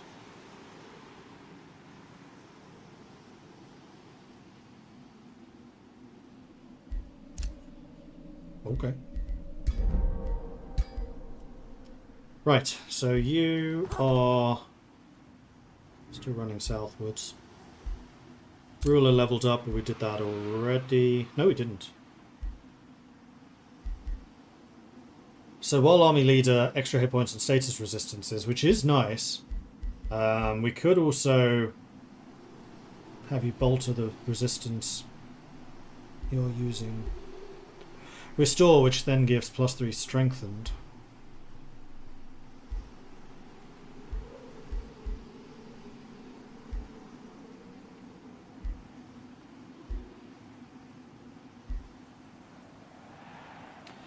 Protective wild growth creates obscuring flora in 1 hex radius. Mist in a 1 hex radius for 3 turns. Defense mode.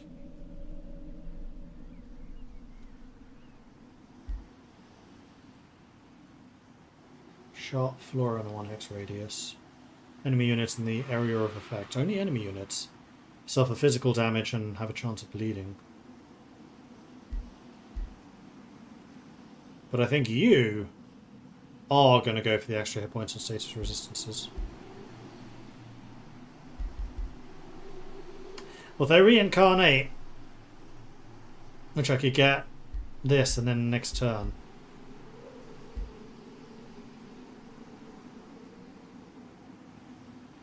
Friendly corpse is revived, transform into an animal of equivalent tier as the dead unit, remains after combat ends.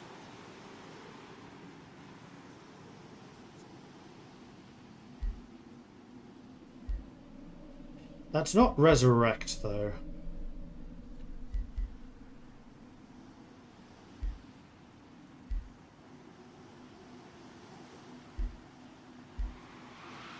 Which you don't seem to have.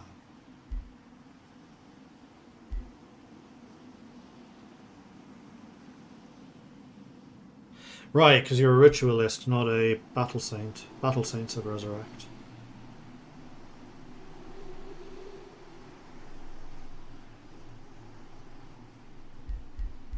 Well, now that I know that we've gone faithful, we probably should have made Dilruba a battle saint.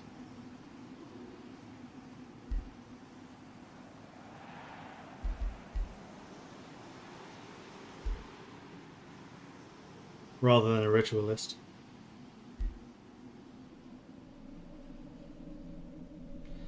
Target non-hero enemy. Chance 90% chance transforming into a weakened tier 1 animal for 1 turn.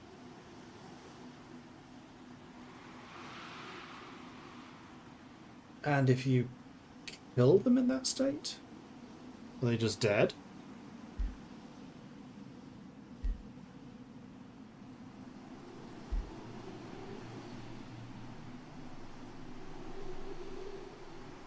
I mean, with this one we would end up with a bunch of free animals.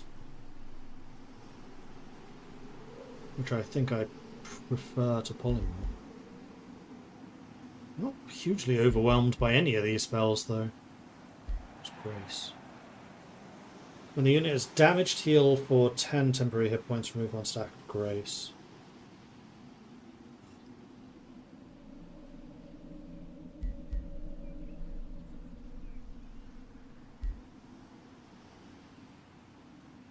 Three living vines, that's a bunch of summons. I mean, that's quite nice. 90% chance of being immobilized. That is also quite nice.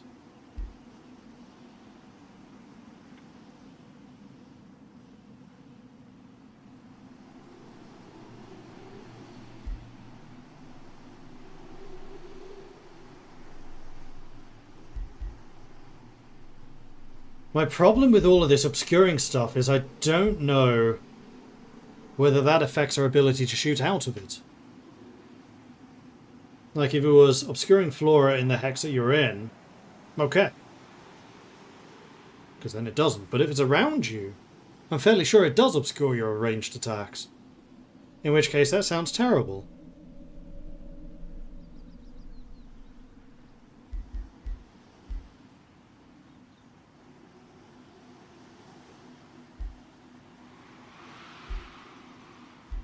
I kind of hope that the ogre visits, then I can change your class to being a battle saint. I think I'm going to take Restore Strength. And I'm also going to put a save in here. Just for future security, we're going to go to the main menu. I'm not starting a new game. Don't worry. I'm just going to change Dularuba to be a battle saint. Your journey in the future starts here. What is your people's form? So we have your champion. What is your ruler's origin? Reveal yourself. Not a ritualist. You're a battle saint. Your journey begins. Reveal Staff of yourself. Spirit.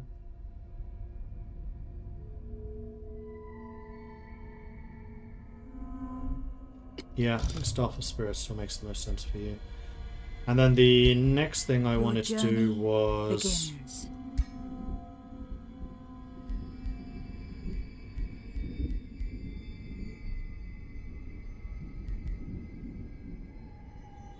You really are an explorer. What I really wanted to do was... Tone path. Oh, we actually chose enchantment in the past. Wind makes sense. But actually, your second one is Faith.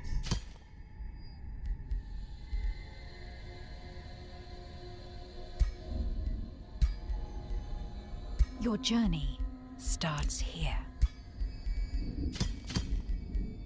In case we use her in the future.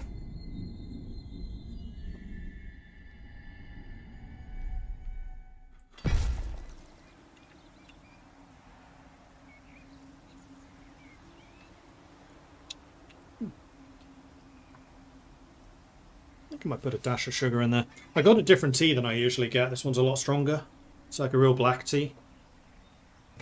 It's just one of the tea bags I had lying around for a while. The problem with this is I don't keep milk in the house because I just don't like milk. This kind of needs it. I'm going to put some sugar in.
That is so much better. Lovely jubbly. Okay. Rivalry. Is this Brutalos? Unsurprising.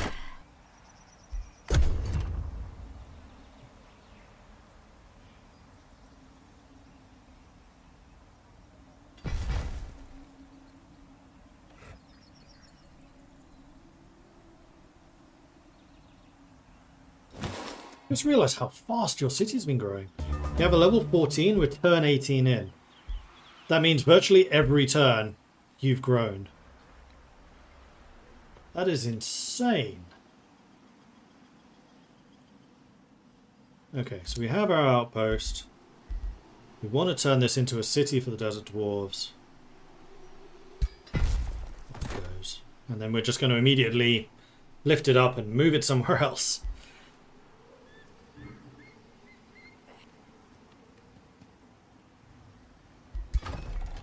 You have another 3 turns before you can expand. I really should have gone for food production here. Big mistake that we did not. Meanwhile, you have discovered someone over here.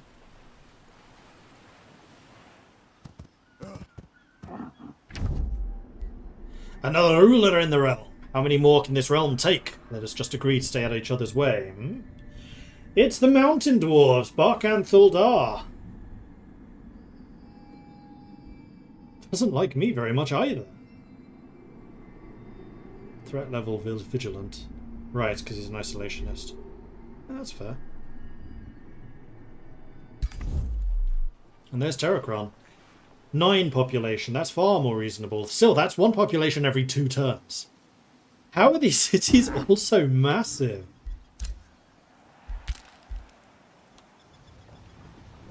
We're still building those things. Hey, Agricolas.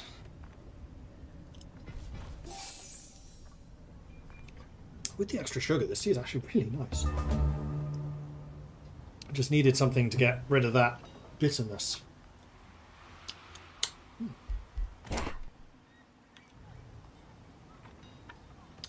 So you want to head here so you can recover.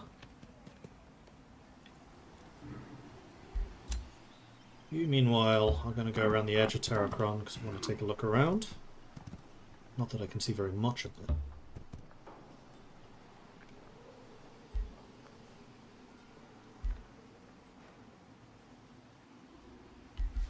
I haven't seen any evidence of the second cities yet. So we might be ahead of the curve on that. Although I would find that a little odd.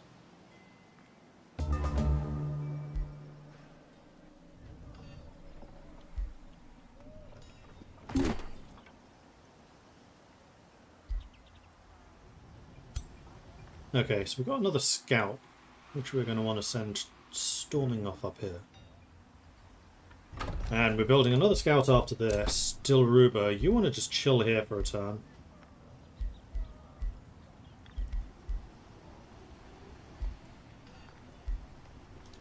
Just going to leave you there. You could sail off over here. This does look like an island. It's not connected to the rest of the stuff. So let's send you out to sea.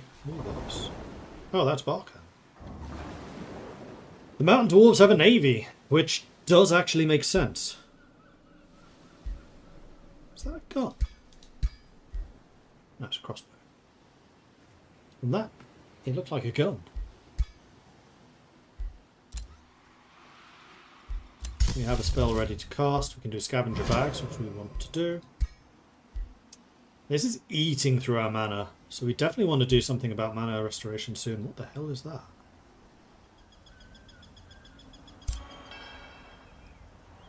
Oh! Sweet.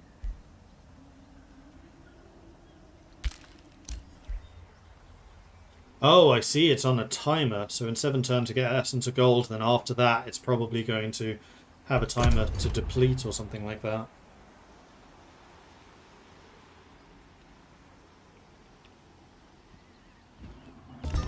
Ah, shit.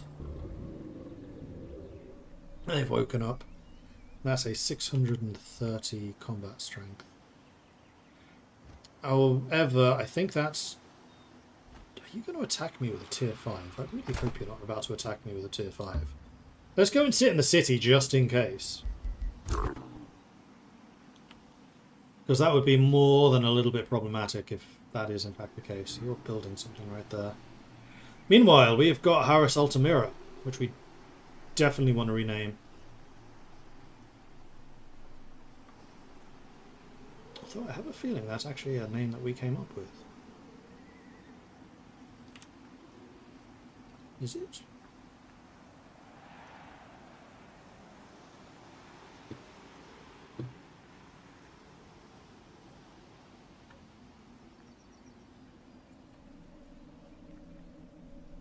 What this... Ah, what's before this though?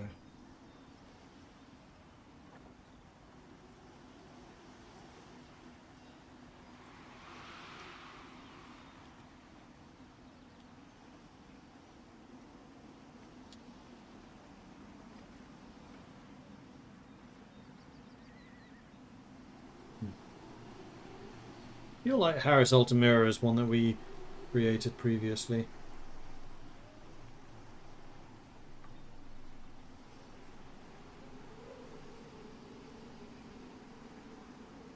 But I think that's before I had this account.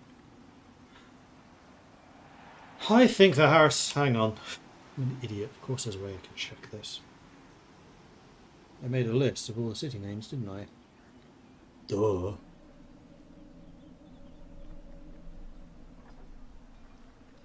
Yes.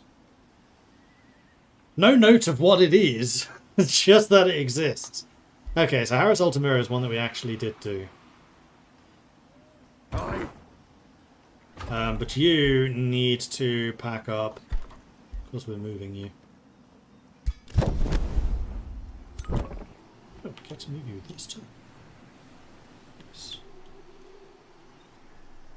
Yeah, we're going to move you over here. Risky, seeing as you're completely unguarded. You're going to chill there for another turn. You're off sailing.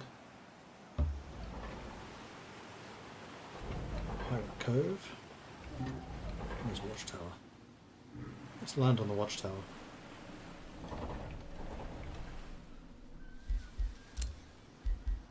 Meanwhile, Jalid Wahatan can settle, and you are 100% settling here. Now, how do I restore that? It's going to cost 300? Ugh. Alright, so these guys are now carrying scavenger bags. Just don't ask where. And then Development Empire skill. Road building is available. We have another Whispering Stone. We've still only met the one city. We can get another... Sorry, one free city. Free cities with a Whispering Stone assigned instantly provide you with vision range. Free cities or vassals with a Whispering Stone assigned to give you an extra 15 knowledge.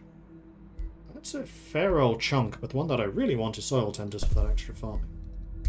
Because we really need to get our city to grow. Consumed by arrogance. Your hero, Kazir Voltham, stands tall before you, puffs out his chest and tilts his chin. You are a lawbringer. Which is clearing infestations. No. I like you being a lawbringer. We have infestations I want to clear. Just want to do it right now. Cataclysms have now become visible. Ah, so they don't become visible straight away.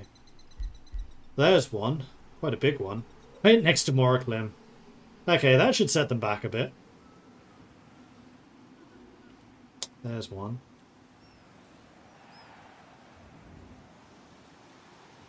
That looks to be it for now. Yeah. You've already killed silver. Crikey. Which would suggest that I should be able to go and clear that bronze.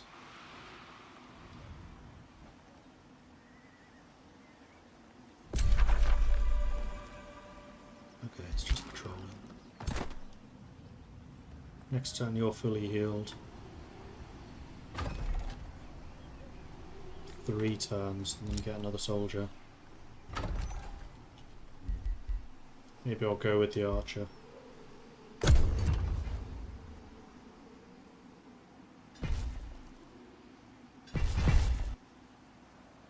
Oh my god, the ice dragon woke up.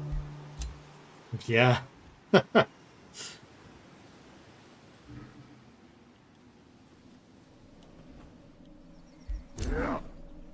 Yeah. Putting an outpost there. So we definitely want to take this opportunity to slip on by you. I'm going to go here. Here. What is that? Ward of Fates. Regions protected by a spell, according to myth, woven by fate itself, which renders the sector uninhabitable and blocks world map spells. Only when the fateful conflict overseen by the spell has been resolved will the ward disperse.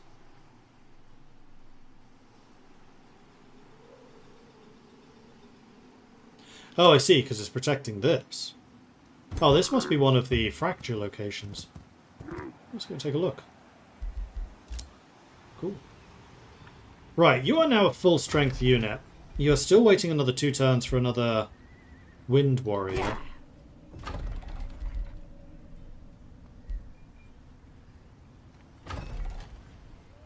I kind of feel like I just want the scout out doing scout things.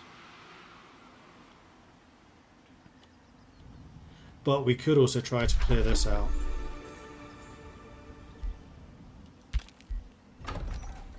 Our army currently is a 658.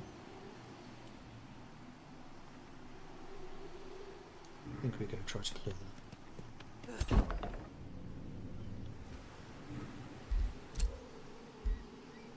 that. So the Dune Rider still counts as an archer. That's one of the benefits that we have.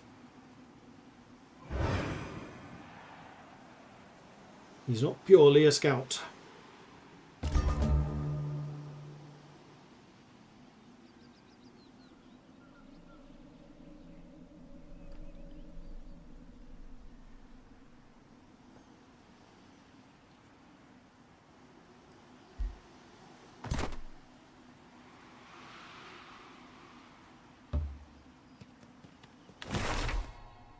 Gore-Tusk Piglet. Not quite as strong.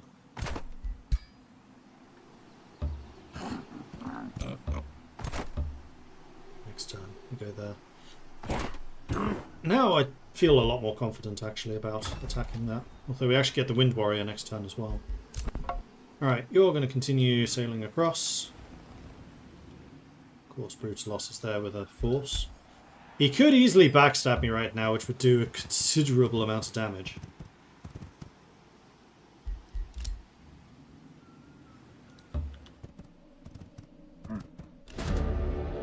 Ascending to the crackling mesa, your troops reach the barren plateau while devouring winds flow with great strength. They sound strange here, like a subservient voice talking inwards. The region is overrun with fractures, floating shards of ruins orbiting around them. Suddenly the winds begin whispering, "Come to us. Draw us near the fractures, and you shall gain knowledge and power beyond your imagination. Fools fear what they do not understand. The wise seek to comprehend it. As the gust sweeps, the air crackles with sparks of refractoring energy. Magic is extremely volatile here. The voice of the wind compels you to approach the fractures. How will you prepare? During combat in the region, the battlefield will be struck by a tear fracture spell every other turn. 48 damage.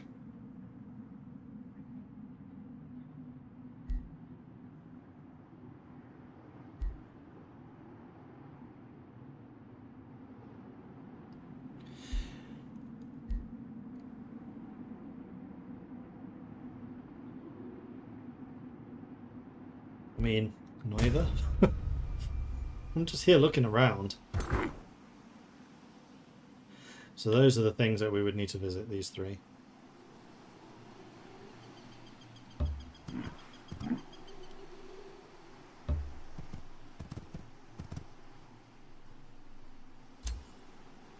Fractures are tears in the fabric of magic and reality. Moving a unit will trigger an event related to it. So 3 different locations. Meanwhile, we have the Saves of Mending. Good. Unfortunately, we're spending a bunch of mana. So the convent is a city structure. The Wrath of the Faithful. Target enemy unit sustains 10 spirit damage plus 5 per friendly faithful unit in the battle up to 8. I don't know how many faithful units we have right now, so I think I'm going to go for the convent instead. Jalid Wahatan has built a building. I think we probably want the shrine, although these are now boosted.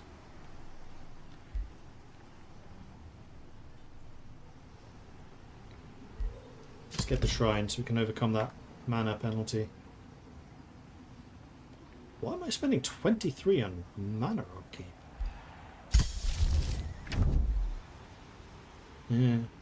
Yeah, that adds up. Because I have so many scouts. I've been denounced! Meanwhile, you are now Pact of Loyalty. Next up is Vassalage.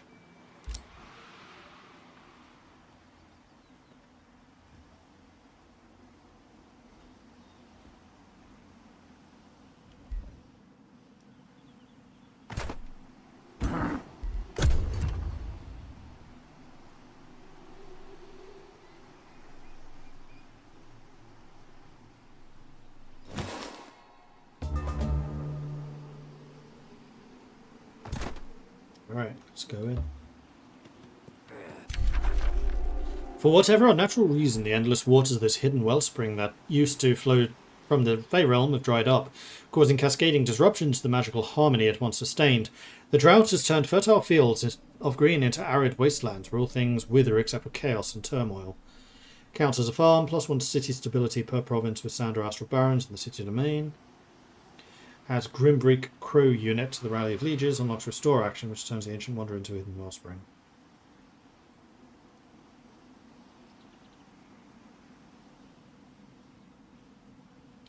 Friendly units in this domain are healed for 30 hit points. That's kind of nice.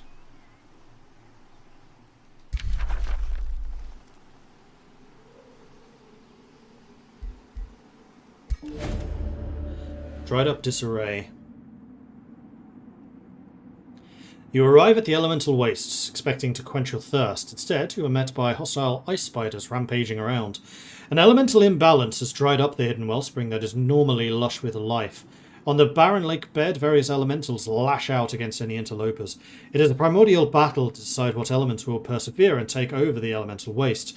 You witness how a stone spirit is incinerated by a magma spirit, but then turns into a snow spirit to resume the fight. Oh, we are quite a lot stronger than they are.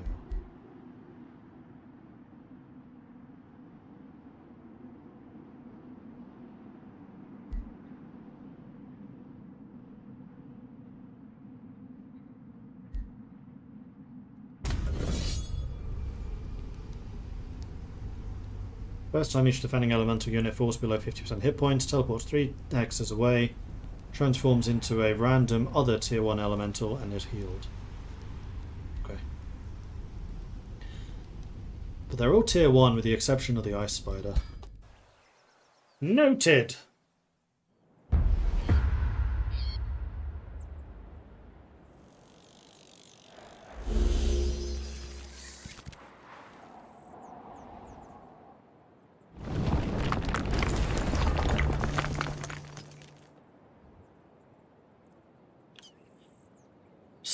So,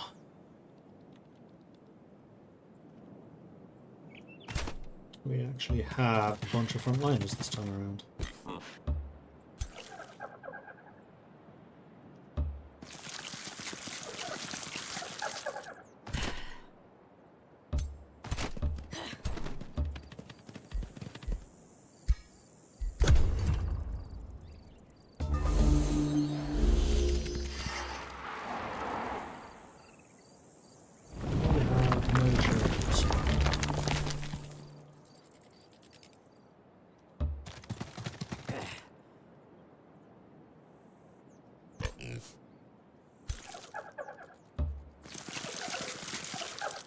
flank me, I can tell.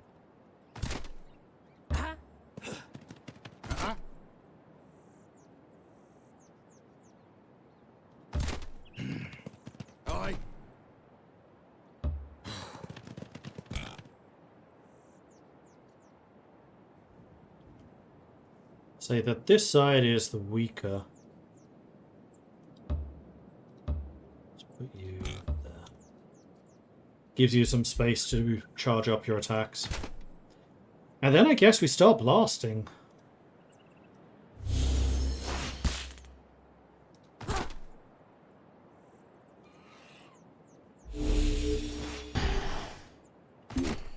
Only a graze. No line of sight. Naturally, that would make things far too easy.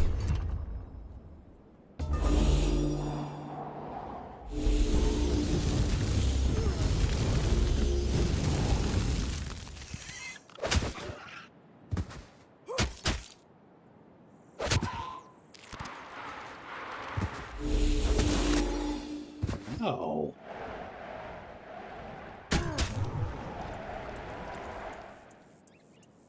All right.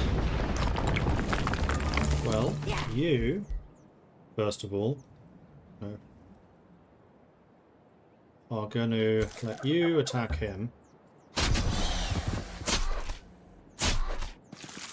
And then we're going to give you another turn.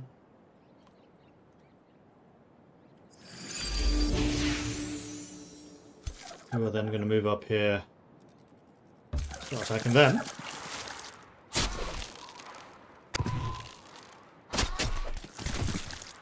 You are going to drop a restore on him.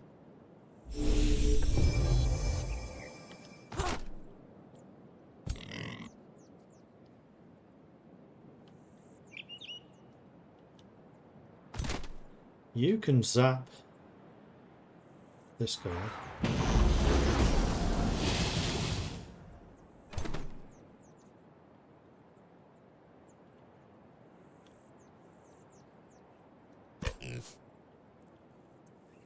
What's that?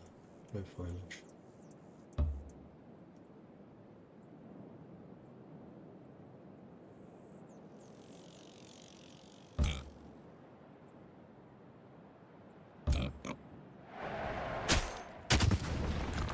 So that counts as a retaliation, which means that you can now move back to here.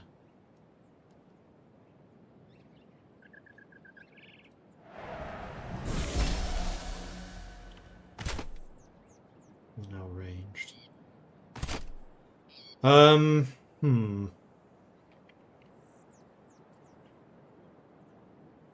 Windborne Rescue. Swap places the target friendly unit and heal the target and caster for extra hit points.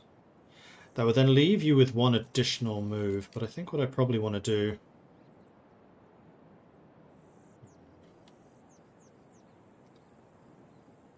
Probably, honestly, stay here. And then shield wall to protect those around you.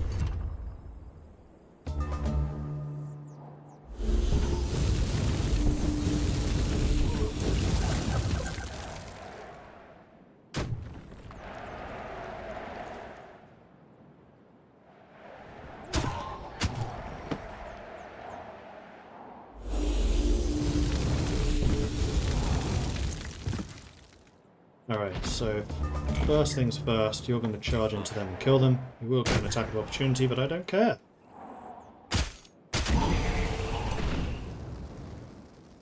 And that actually used up your attack of opportunity, so you can back off. As can you.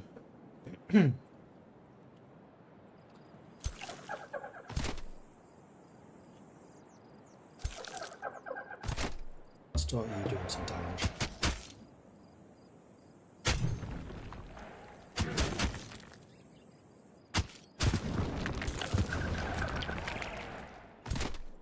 What toys do you have? You can kill that. You can do a ton of damage to them.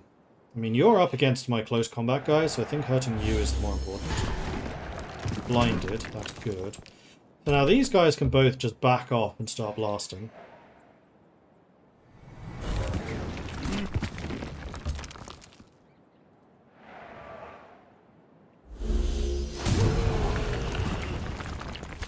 getting some nice loot here. And that leaves you to kill them, so you're going to be the only one that can actually attack them. And I'm okay with this. Good, that was a good turn.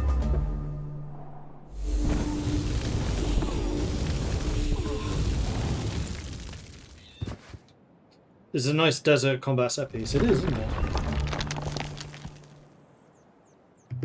Quite like the story behind it too. Let's move you. Ah, you got loot as well. Good. But the main reason I moved you over there is that I could get a clearer shot with my mages.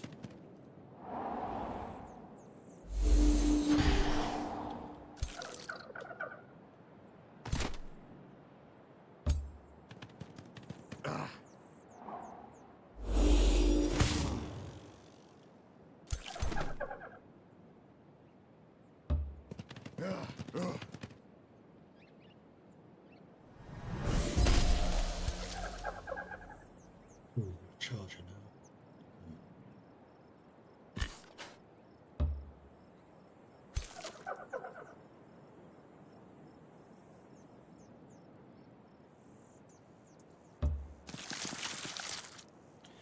Thankfully only a tier 1 charger, so it's not the end of the world. It still kind of sucks.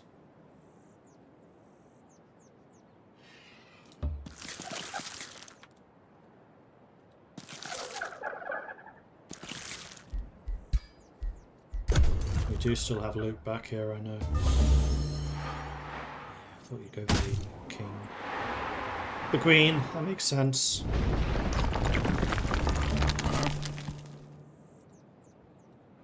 My turn.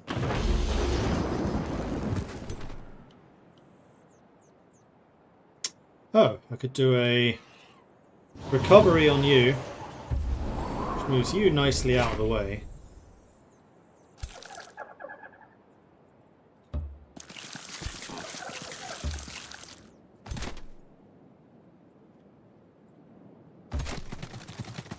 Then you can decisive command them, which gives you another move, which hits them in the back and actually kills them.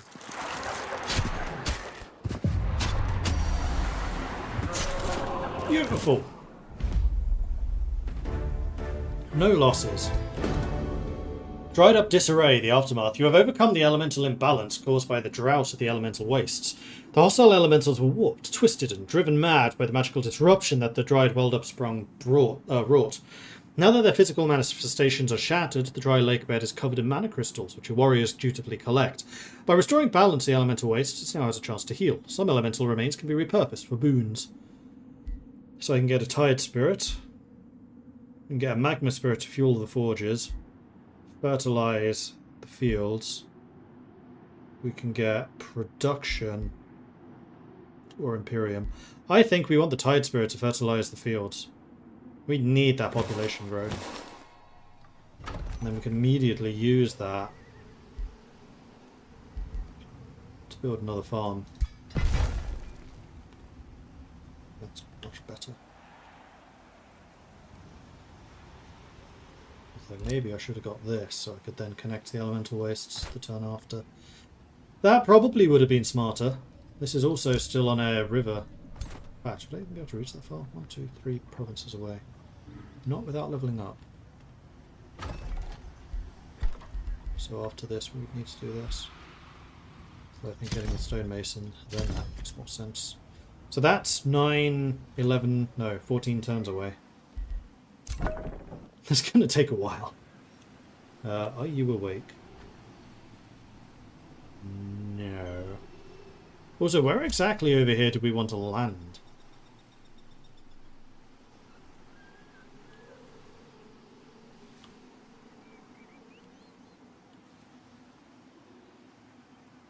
Yeah, I think right there.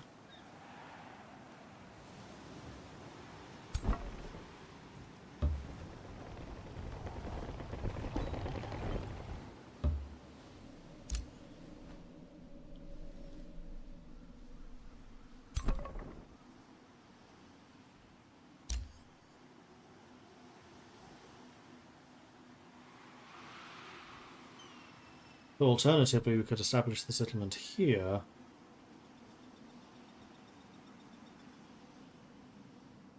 No, I think there is better.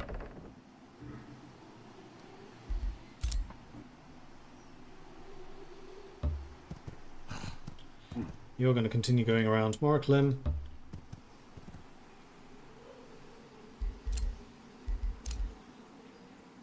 Right, your job is kind of like to see what's in there.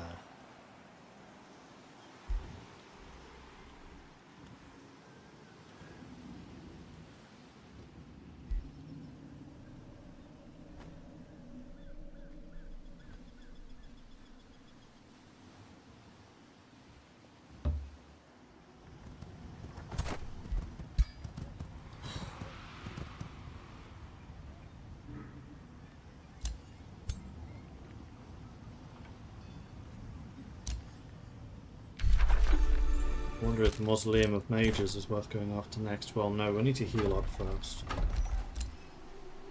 Because that did a bit of a number on us.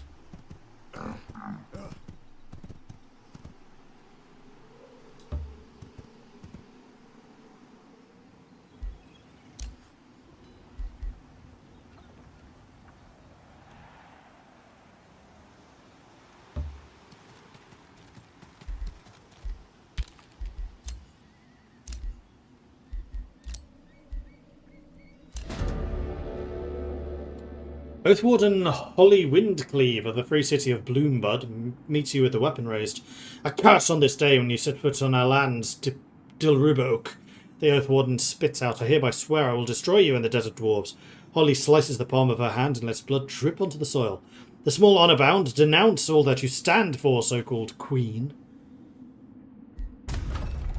They seem nice. They're also a long way away.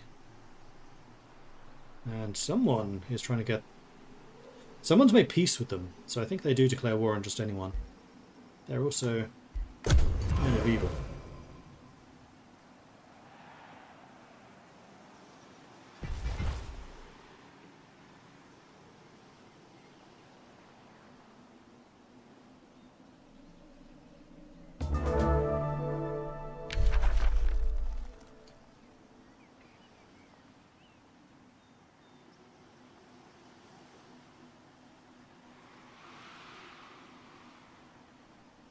Okay. Never had a chance to even complete that. Although that was apparently a 4-star difficulty. No, because you did it, I guess. I mean, if you could kill the dragon's lair, that would be pretty amazing. You have a combat strength of 600. Let's move you out. Right, I'm damaged, which is why my combat strength is reduced.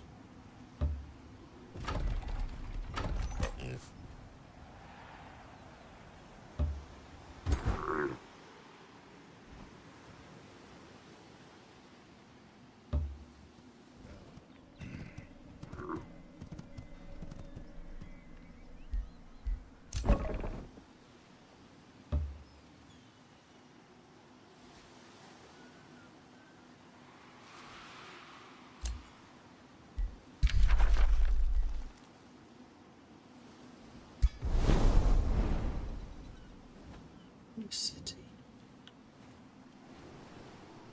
Must be a free city. Near them, can't see.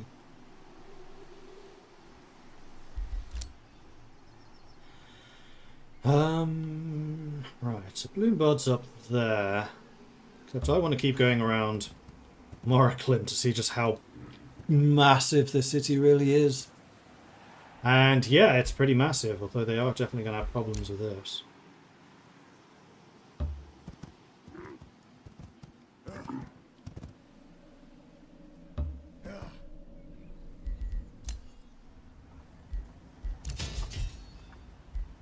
I'm actually kind of tempted to get rid of you because I'm fairly sure that you're costing me a lot of resources to keep alive. Yeah, 6 gold and 4 mana.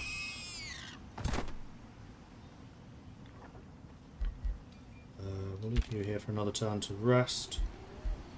The hero leveled up. It's Azir. So resistance and status resistance. Magic attacks and abilities inflict extra electrified.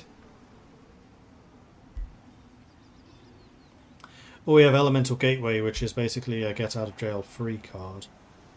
Oh, we can actually go across. So we can, in fact, get these, which is good, because that's extra damage, which I would very much like to have. So I think that's what we're going to do. We're going to get Withering Magic to then get the damage buffs.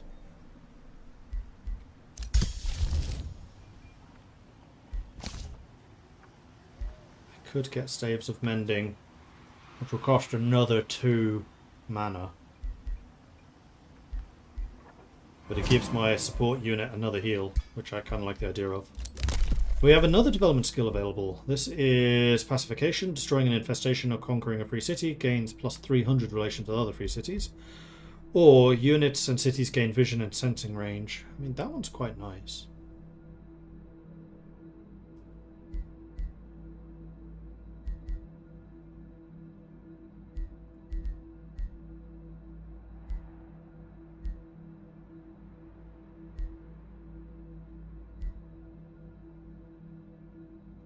Grab this.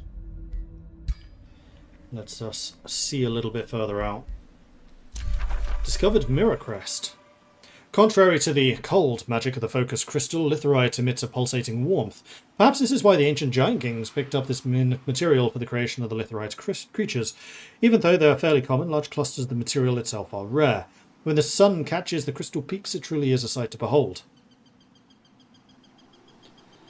That is a big old natural wonder. Unfortunately, we're not that close to it. Moroclim could stand to benefit the most. But they should probably have built a city like over here.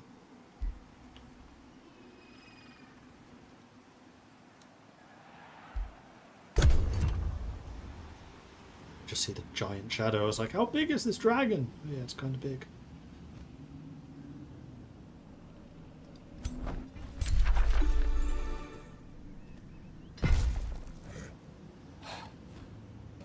You just build an outpost here.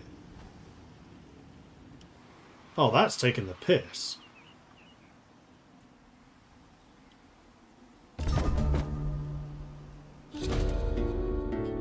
Closer to magic. Build 3 conduits. A distinguished envoy from the Desert Dwarf Council appears before you. After the required formalities, he states his business. Your Eminence, you know us Desert Dwarves are a proud and illustrious people. We seek to elevate ourselves from the worldly muck of this realm. We wish to better understand the ways of magic. Over time, we might even augment our kin with powerful flows of the astral sea. If you support our quest to grow closer to the magic currents, we kindly request you construct more conduits. We must create more pylons.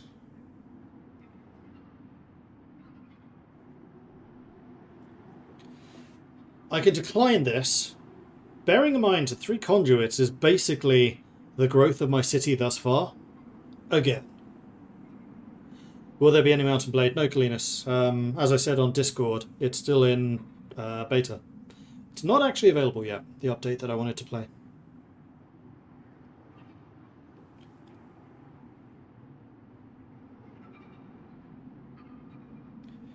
I think I'm actually going to decline this one and take the farming. So I can get the extra city growth. And basically connect over to here. So this is a big old forest area. But you're right on the river, so I think I prefer you to be farming. And then next time we can take Elemental Waste, which will be quite good. Plus, Harris Altamira has now settled. And Harris Altamira really wants farming itself.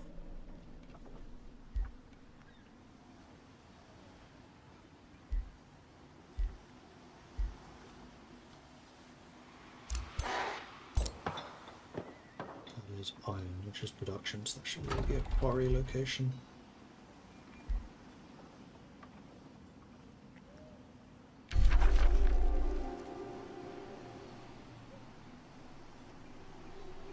We should probably send the army over there to clear that out. Still waiting for you to launch an attack against me. Also, I have a really bad feeling I have to go to war with them to clear that outpost. Can't have you forward settling me that aggressively. Although You haven't really forward settled me, you forward settled the dragons. That city ain't gonna last. You may have actually bought me some breathing time and space to just bypass you.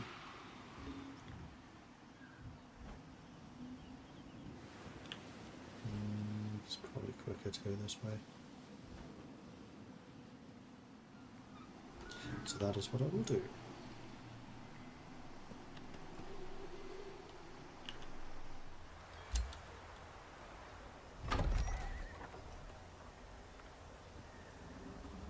I think there is a road there. Yes, there is. Kind of hard to see though. And you're already at sea, so you're ready to start sailing. We're very carefully not going to go through their territory, we're just going to go around it. Like so. And then basically come down here.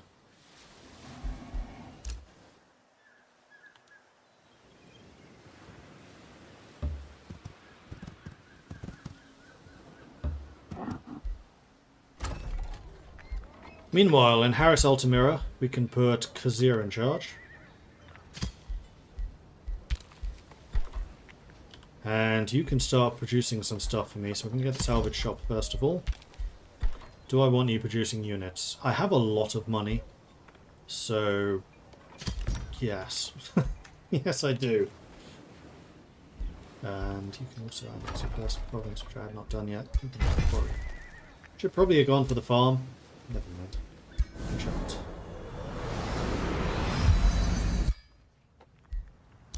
Ah, we're at a hero joining point as well. We have loads of money, so we can absolutely do this. So we've got a ritualist, elementalist, or a warlock. I want a fighter! Or a battle saint at least. I'd even take a spell sword. Well, I definitely don't want a ritualist.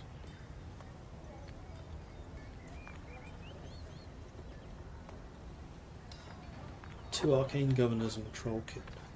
I don't really want any of these. Let's shuffle them. Oh, we only get one. You're a warrior and you're a nautical governor. Welcome to the team.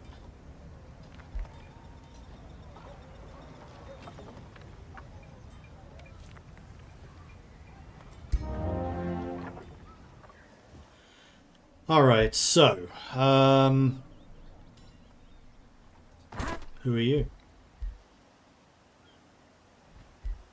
Warrior with a fishing net. Are there any areas in the desert dwarves where they could do fishing?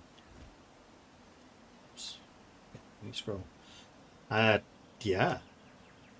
Actually.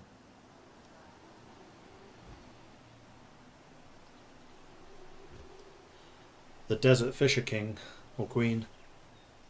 Kind of like the idea that the Desert Dwarves are actually a matriarchy. There is also a lake right there. That could be one of the first oases, actually, that the Desert Dwarves got. So if I remember correctly, they came over this way. Like here. I guess they would actually have had to try to sneak through the very outskirts of the Trollish territory. They were from the north. So this would have been the first, or the last oasis.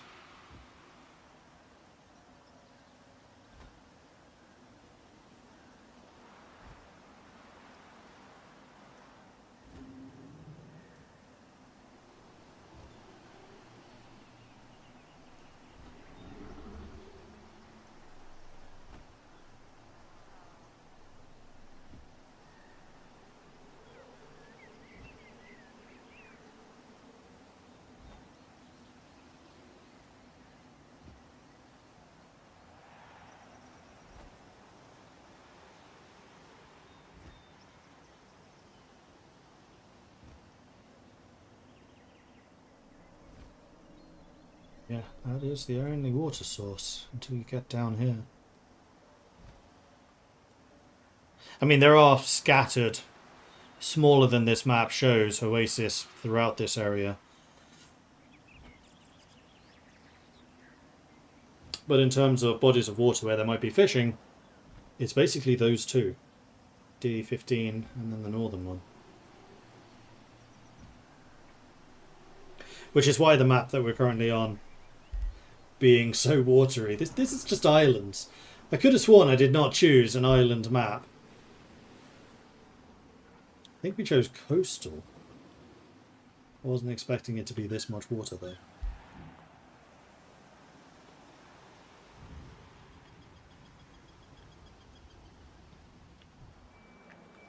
In fact, this is supposed to be a desert world.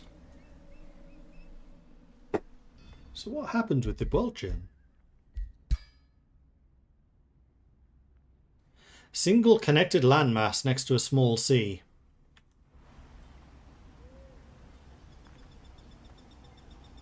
Landmass?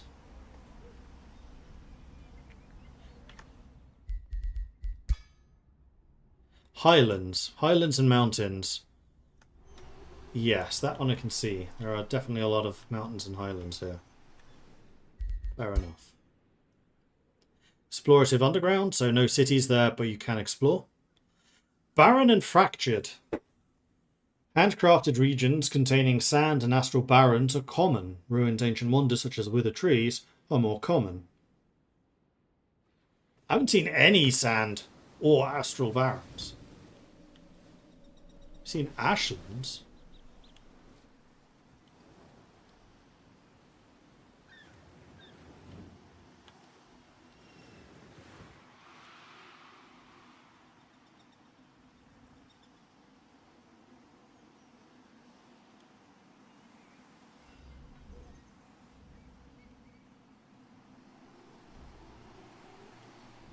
Not really sure what happened to the world gen here. The echoes of the fracturing is the cataclysm mechanics. Ruined nodes. About half of the resource nodes present at the start are ruined. Resource nodes in the provinces adjacent to cities at the start will not be ruined. So we have a bunch of things we have to repair, which costs mana, which we are losing every turn. Yeah. We kind of settled a bit of a shitty location. But